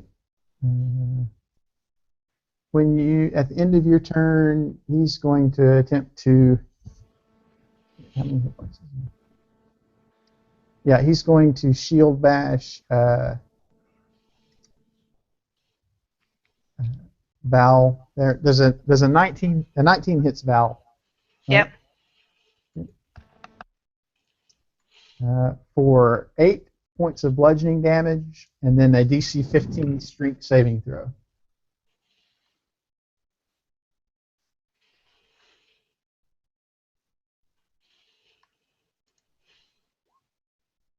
Okay, you're not prone.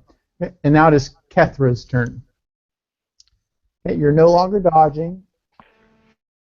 Okay, I'm going to move so away about 25 feet over here. Are you going to disengage or just move away? Just move away, and I'm going to go ahead and drink that potion of healing. That will provoke an opportunity attack from him. Okay, I want to disengage then. Okay, so you disengage, move to there. That's my bonus action. Okay. So you're going to spend a key point to disengage? With a key point, yes. Okay, gotcha. And then drink a potion of healing. Uh-huh. Okay, gotcha. Die 4 plus 2, I believe.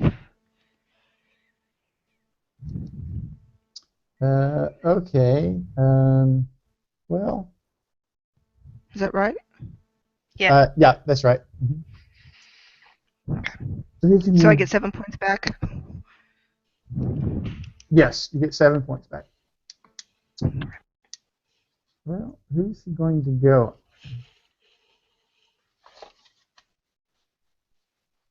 Yeah, he's going to move up on Woolgar there. And Kethra.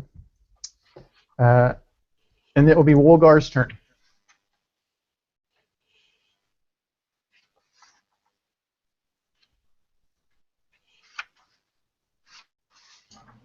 Yeah, I'm just going to hit him with that. 24 will hit. Or 16. Oh, damn it. 21 will miss.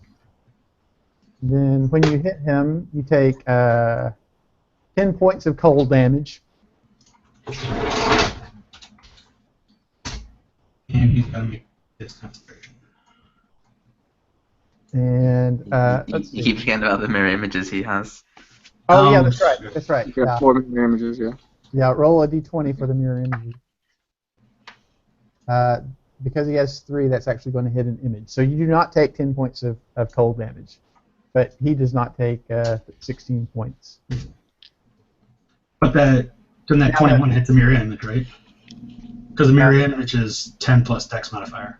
No, the mirror images are the same. Let me make sure, but I'm pretty sure in 5th edition the mirror images are the same as the creature. That was one of the.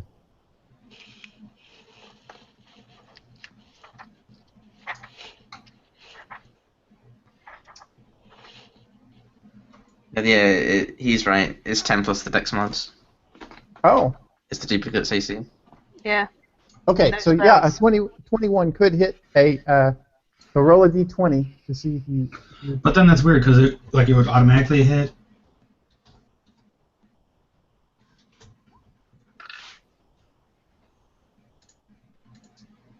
Okay. That would not have hit it. You need a 10 or better to hit the image now. Okay, so yeah, you bounce off of his. I didn't know that. I thought I didn't know that about the 10 plus section. So the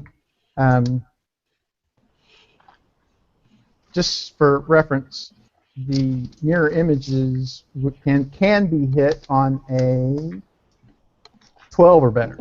So okay. They probably would have gone down by now then.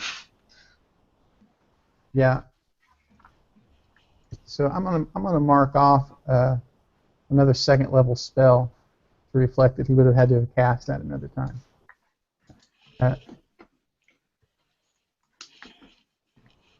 Okay, so he's now only got 2 mirror images left, and he's going to try to hit Wolgar with his shield bash. Now he's going to hit Kethra. She looks like she's about out of the fight, and that would be a good thing for him. But a 15 misses Kethra, right?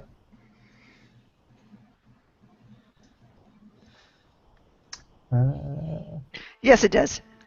I mean, yes. I mean, I miss. All right.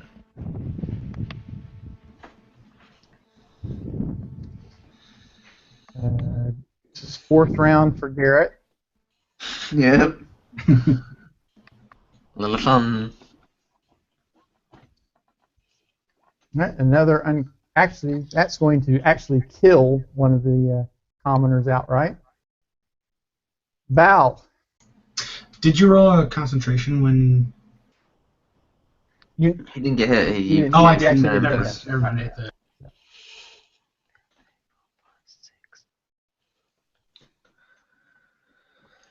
Trying to figure out if I can get to where Kethra is, but I can't actually move and get to her. So I'm going to try and shoot him twice with my crossbow.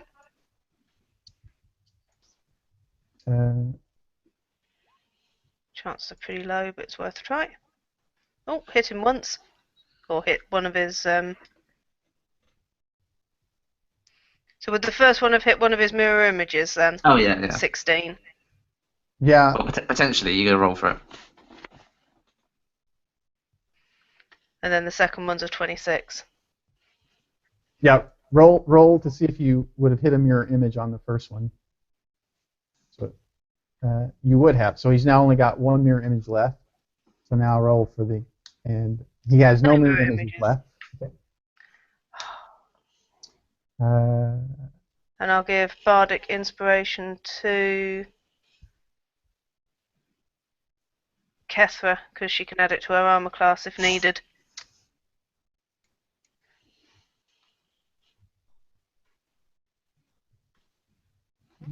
Well, I guess you could use a higher slot.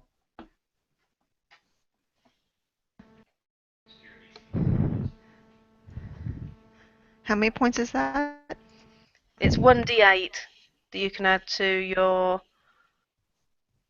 attack, save... Where is it? Ability, attack, save, damage, or armor class. He does not Okay, recast thank you. mirror image. He's running low on spells and doesn't want to do that again. But he is going to try to shield bash Kethra, and will miss.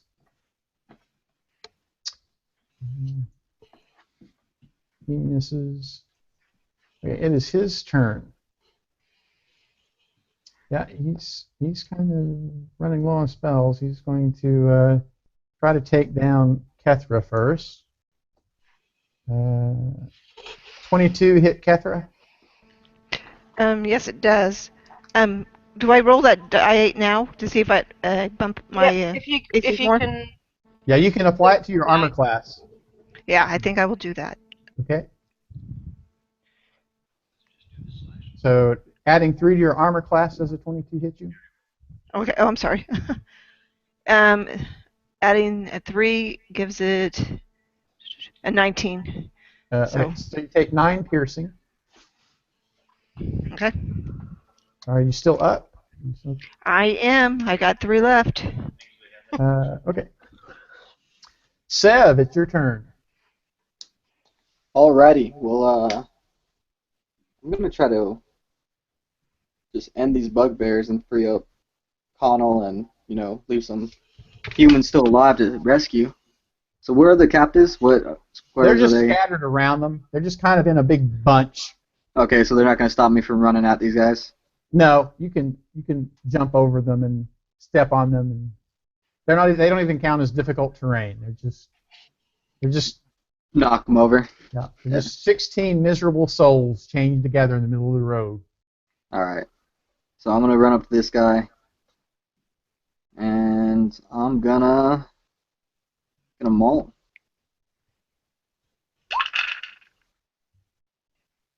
The guy directly to my right. This guy? Yeah, that one. Okay, he's 16. I need a DC 11 dexterity saving throw. Good thing I'm pretty nimble. Okay, they do 23 fire, which would be halved to 11 fire damage, right?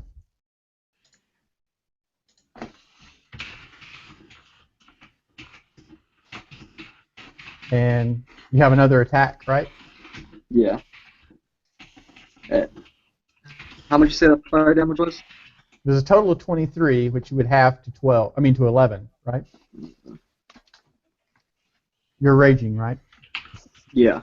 Okay. I haven't not attacked or not gotten hit. Gotcha.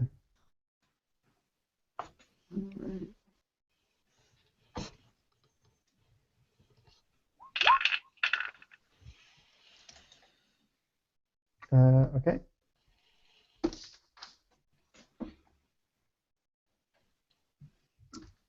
Can't squeeze one more hit point out of that, can you? Okay. Nope. Well, he will. The DM can, though. Kethra is very resilient, so he's going to try another shield bash against her. Oh, and we'll crit her. Okay. 10 points of bludgeoning damage to Kethra. Up, I go down. Okay. And everyone sees Tigris use his shield, backhand Tigris with a shield, and she goes unconscious and goes flying into the edge of the foliage there.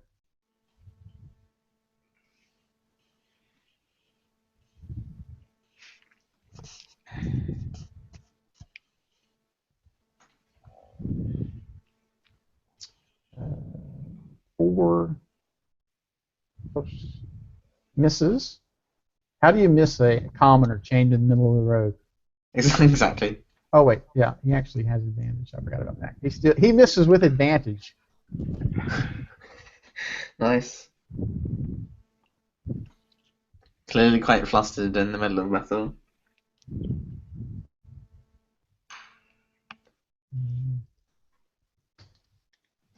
Arnold.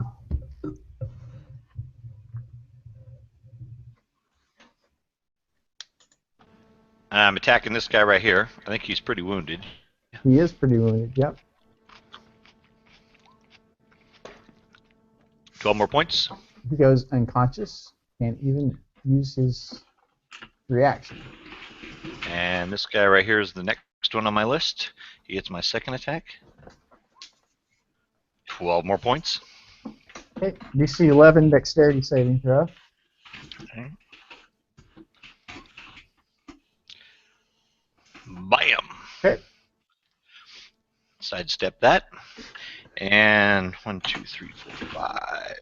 I'm going to spend another key point. And I'm going to do Flurry of Blows on this guy that I just struck. And 2 unarmed attacks. Okay, 11 will miss. but then you do 11 more. Okay. And that's it.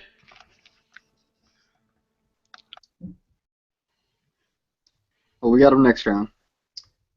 Tigris tries to shield bath Wuljan and fails. Kethra needs to make a death save. Okay.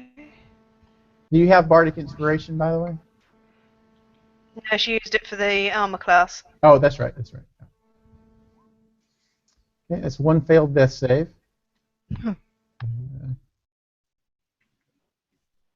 He'll try to shield bash Wuljan. No, he's not going to try to shield bash him. What is he going to do? No, he's...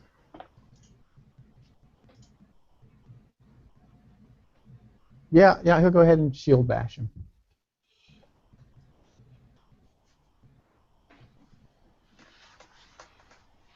Who said they wanted a shield before we went on this? Shield. I want a shield. A 21 hit Wuljan, right? Yep. For 7 points of bludgeoning damage, and then a DC 15 strength saving throw to avoid being knocked prone. Wulgar. Wulgar's down. Right. Wulgar is prone, but it's his turn, so he can just jump back up. Yeah, I'm gonna stand up and run back in. Okay. All right. When you get to there, you provoke a shield bash attempt. Does a 16 hit you? No. Okay.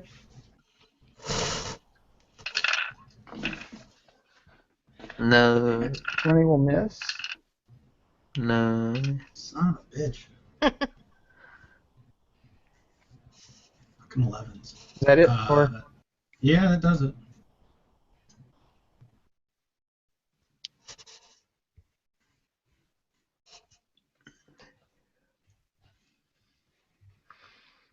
this guy is dead.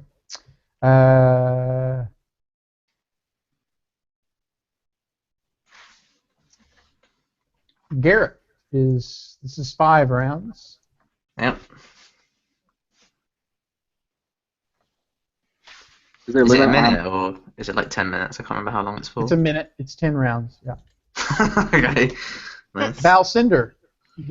I'm going to move to behind where Volgar is, and I'm going to shoot him, hopefully twice, but probably. Ooh, first hit. That does hit, and he doesn't have. He's no more mirror images left. Yeah, he has no more mirror images left. Yeah. Yeah, second misses. Okay, wait. He's got to make a concentration check.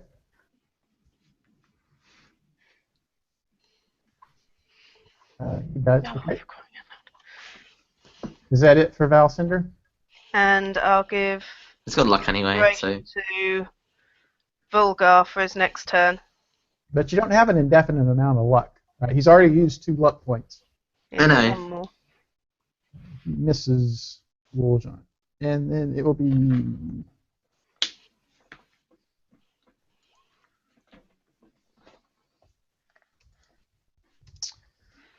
Tigris's turn. Okay, he's going to move over here and try to hit Val Cinder. She seems like a little squishier target. Crits. Val Cinder takes 26 points of piercing damage, Ouch. and then a 9 misses though. Yeah, What do you- so I'm going to do my rebuke on him. Oh, okay. Hellish Rebuke.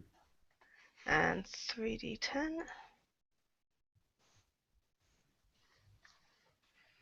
So 16. And what's the DC on that? I think he fails that.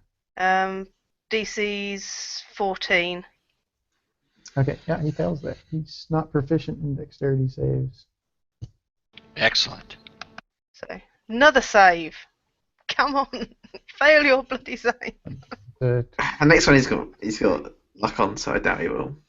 At least he won't have any luck afterwards. All right, he 21.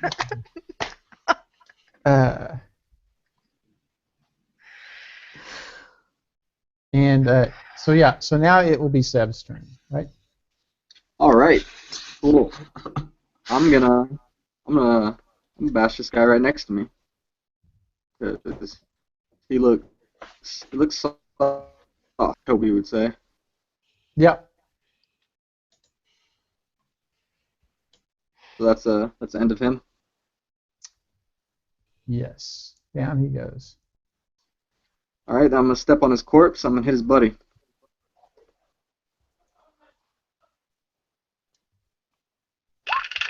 I'll try to. Okay, and down he goes. Okay. All right, Rock and Connell, roll. you got him. Now run this way. Connell. Okay, I am going to shadow step right there, and since we elected earlier not to use my remaining good berries on the fanatics, I am going to use my action to put a good berry into Kethra's mouth and close her mouth so that it squishes and she gets the good berry in there. Kethra has a hit point now. All right. All right. Does someone speaks Larian, right? I think it was me. Okay. Yeah. So Togris is willing to negotiate some sort of an agreement here. He says, "All right. You can have the 15 remaining slaves. They're not really that important to me."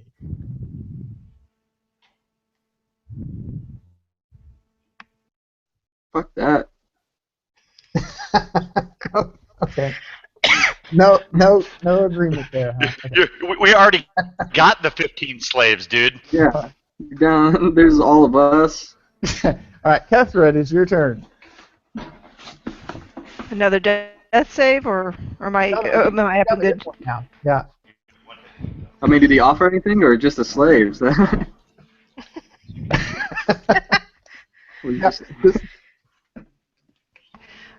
I think I'm just gonna try to live right now. So, Have you got a cure potion? I already took one. I have one left. If you're like throwing darts, you could throw them at him. okay, in that case, he's going to take off.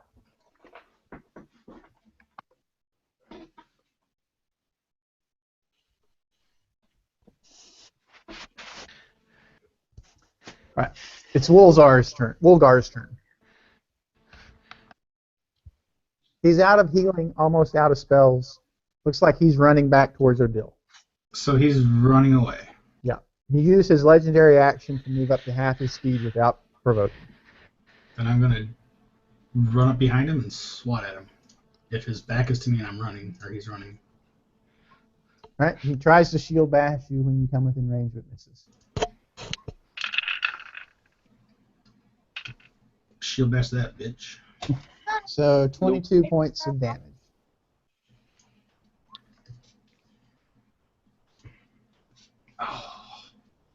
Oh, she gave me the Bardic Inspiration. I'm going to use that. Yeah, add it to your attack. Yeah, that will automatically. He's on the Yeah. plus 22. So another 16 points. Make them saves.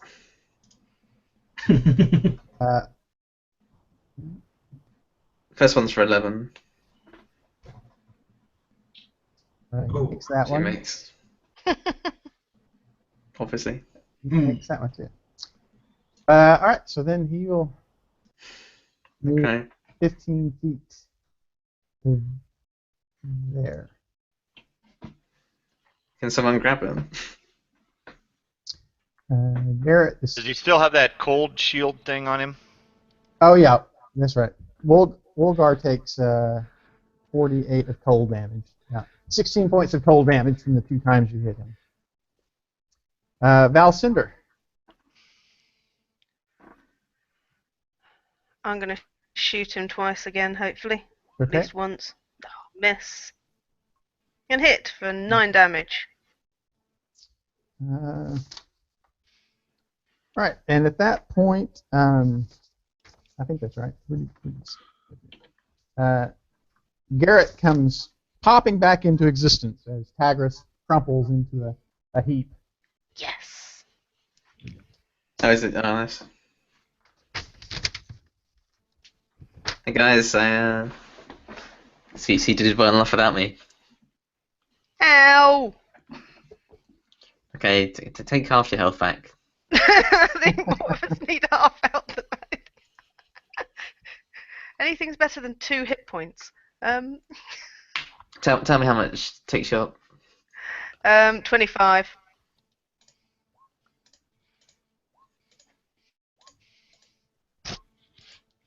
Okay, Kethra, you get 20 back. Okay. And can I, with my other channel divinity, can I heal up the slaves? Yes, you can. If like the ones who aren't dead but Yeah. unconscious, I'll give them like four, 1 inch. 4 of them are actually dead, but that leaves 20 of them that are not. I'm going to go and drag the but where- bugbear's body back. Yeah, whichever ones are unconscious but not dead, Right. Okay. I'll heal. And yeah, maybe someone will pay for this bugbear. Yeah, we gotta cut off his head, huh? Bring it back I to like cut his head. that church. Maybe why not a bounty? Yeah, he's not dead at the moment. It's up to you if you want to kill him or not. He's only unconscious. Someone might pay for him if you want Yeah, enough. the church guys said that they want to make an example out of him. Thieves Guild Church, Assassins Guild Church, whatever they were. Oh. Yeah. Do they care if he's alive or not? No, they wanted an example made out of him. Okay. Do they So care they- if he's alive or dead? I mean, they said No, Maybe it's not a bad thing if he's dead. that, so I don't think so. Well, you can kill him for one. He's a bad man. I have no issues in stabbing him repeatedly with a pointy stick. Go for it. Yeah, I mean, we could try to take him back alive, but he helps out the town that we're going to take it into with slaves. Like, I think it'd be better if he's just dead. Okay, so just as things are settling down around the bend up here, just as things are settling down, another group of well-armed men round the curve in the road. These troops are mounted on war horses and are wearing the livery of Prince Priorgrim, ruler of I'm the mass healing word. I'm just gonna mass healing word, so everyone gets 13 health back. Okay. So there are 6 of these mounted knights who pull up and say, "So what's going on here? We were told that some Odil assets were under attack, and we needed to come and rescue them." Nope. We got it under control. Nothing here for try to do. Well, it appears to us that you have Tagris there unconscious. Not for long. Jesus. Without provocation. Okay, so at this point, we may not be able to handle the Chainans, but we definitely should take Tagris back to Odil. Why is that? Well, because we were sent to rescue him, so maybe we can't preserve his cargo, but at least we can get him back here, back to Odil safely. We don't think he's a nice guy, and we don't want him to go back with you, really.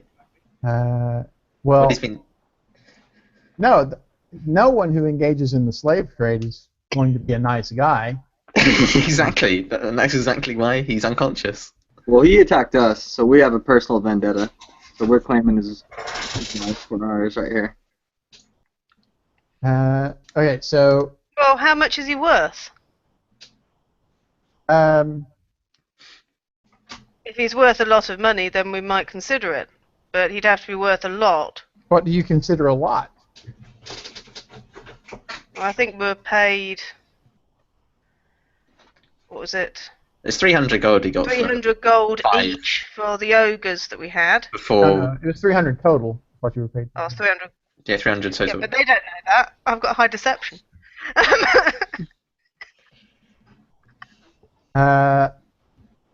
Well, yeah. Certainly, there would be a ransom paid if you're claiming he's a captive of yours. Yes. Yeah. I would like to ready an action to instantly smash them with the hammer if they try to like make a move towards us. They don't seem particularly hostile at this moment. It's Yeah, quite a few of them, though. I'm just getting ready. I don't want them to like decide they're gonna swoop on us. And I said they don't have banish. I think negotiation is the only option at this point. Well, we could fight them, but I mean, we can hold them off the I don't want chain.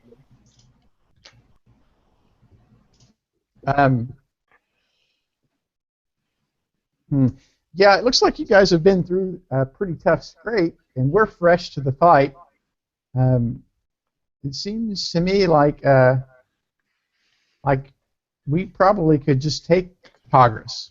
Oh, do you know what happened to the last guys who said that? Yeah, I'm pretty sure I've heard that before. It didn't end well for them. We can be very zealous when pushed. At the moment, we're not pushed. We can also just kill them and run. Yeah. Well, so- yeah, no. Even if you kill him, he's not dead. Remember? Yeah. Dead is just sort of a condition. It's not I mean, really. you'd have to cut off his Unless head. you cut off their head and then hide it somewhere. Right. Then hide it somewhere, throw it in the river. Or burn their body or something like that. Okay, so yeah, so we can, right at this point, I'm willing to offer you a reward, a ransom basically for turning him over to us. We'll pay you that when we get back to Odile, and you know we're knights under the service of Prince Frygrim, so we're pretty trustworthy. Or we possibly could be inclined to just take him from you if you don't acquiesce to that. Well, Well, do we want him? last do you night's think? the prince lied to us. So we're starting off on quite a bad foot. But if you're willing for us to basically have fully in writing how much you're paying for him, Yeah. then we will consider the offer.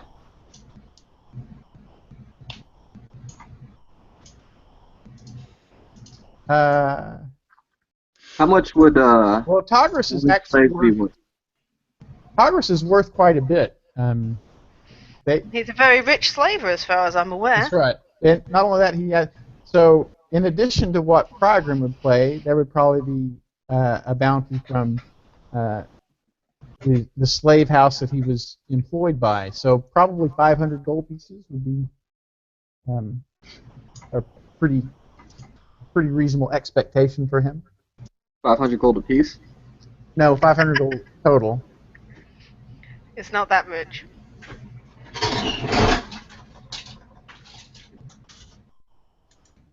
500 total, huh? And you could keep the captives. That's 83 gold.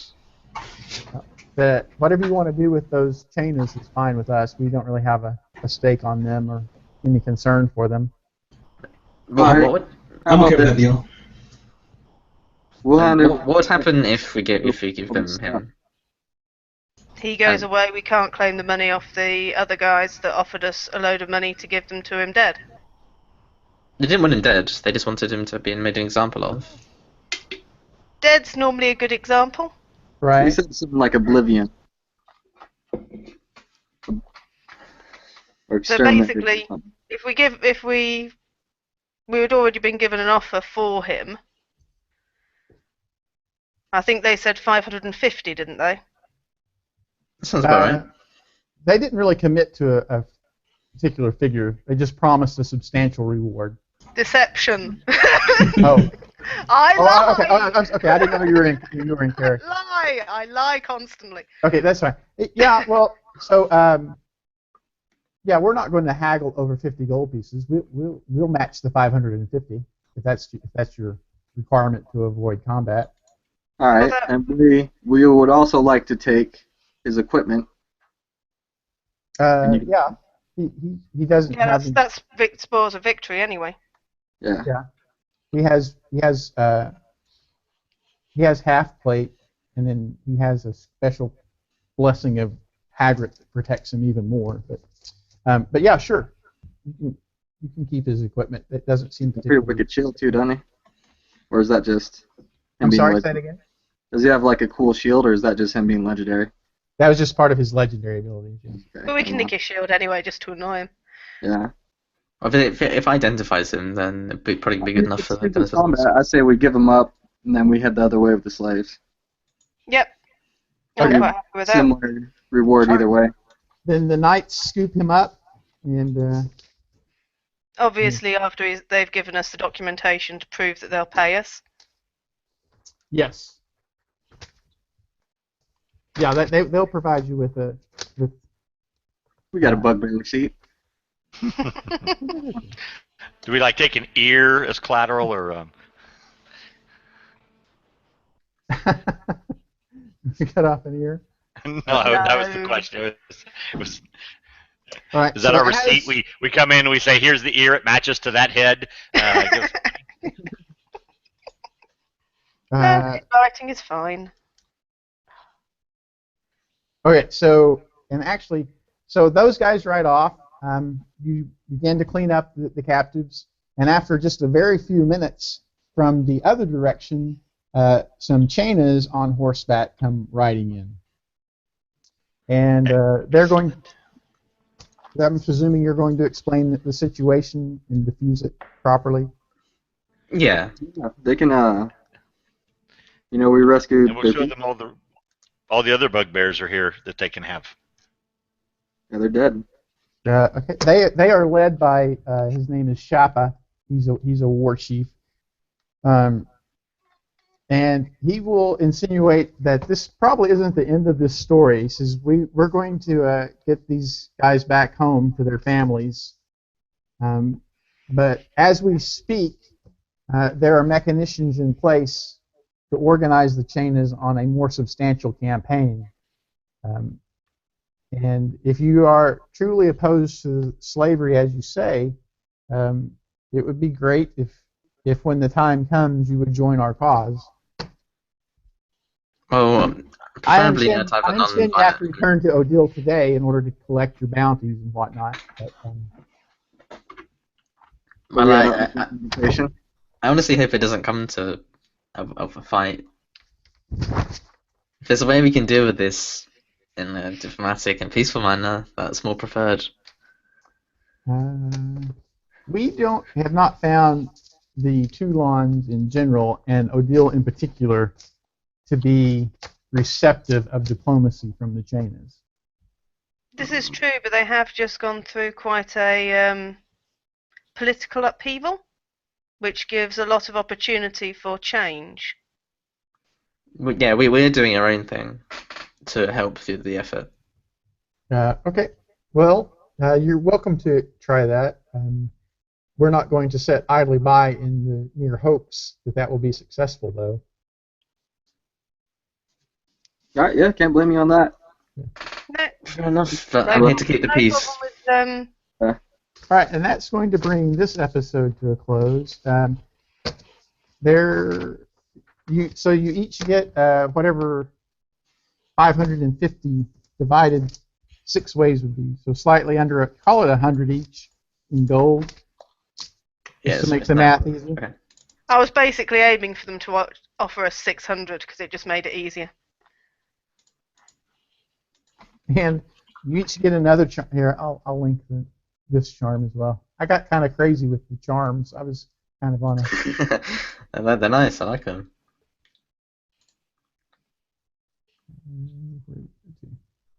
I'll link it into the group chat as well.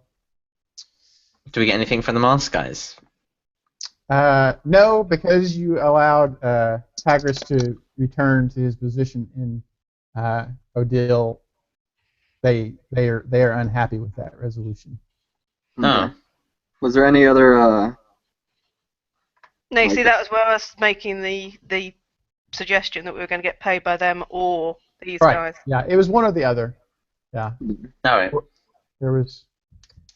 Here's the charm of freedom. That's not bad. Cool. Okay, so then there's the question of the next episode. I heard from Michael. He thinks he's going to get his computer problems resolved and would be able to play tomorrow if you wanted to play the third episode tomorrow, as is the case with Lorraine. I can either continue tonight with the third episode, or if we want to move it and begin noon Central Time tomorrow, I'm okay with that as well. I'll leave it up to you guys. I can't make the third episode tonight either. I gotta go. Okay. Yeah, my friend is coming in from out of town, so I was gonna bounce in. I already told you I was gonna be possible. Right. Mm-hmm. I could probably make. I could do noon tomorrow. Okay, it sounds like It'd then. be 2 o'clock tomorrow, wouldn't? Or is it noon? Oh, I don't know. It'd be 6 p.m. I think. You It'd said be it was 6 for you. 6 p.m. for UK. Okay, so then it sounds like most of us are okay with noon tomorrow. Is there anyone who has a? I mean, it was scheduled to continue tonight, but we've gone 8 hours, and it sounds like most people would prefer to resume tomorrow. Yeah, Russell and Kathy actually have a tabletop game at 1 o'clock tomorrow Central Time, so we won't be able to play. But we were only anticipating being able to make it to one game today in the evening, and we made it in early. So with so many people having conflicts, we got in at least one game, so we're both happy. Okay, all right. Then we will resume tomorrow at noon Central Time. Okay, and then tomorrow, are we gonna find out some information from the metal dragons? Yeah, I should have something ready on that tomorrow for you. All right, cool. All right, cool. See Thanks. you all tomorrow. All right. Yeah. See you tomorrow. Great time. Have a good time. Have a good time. Bye. Bye. Cheers.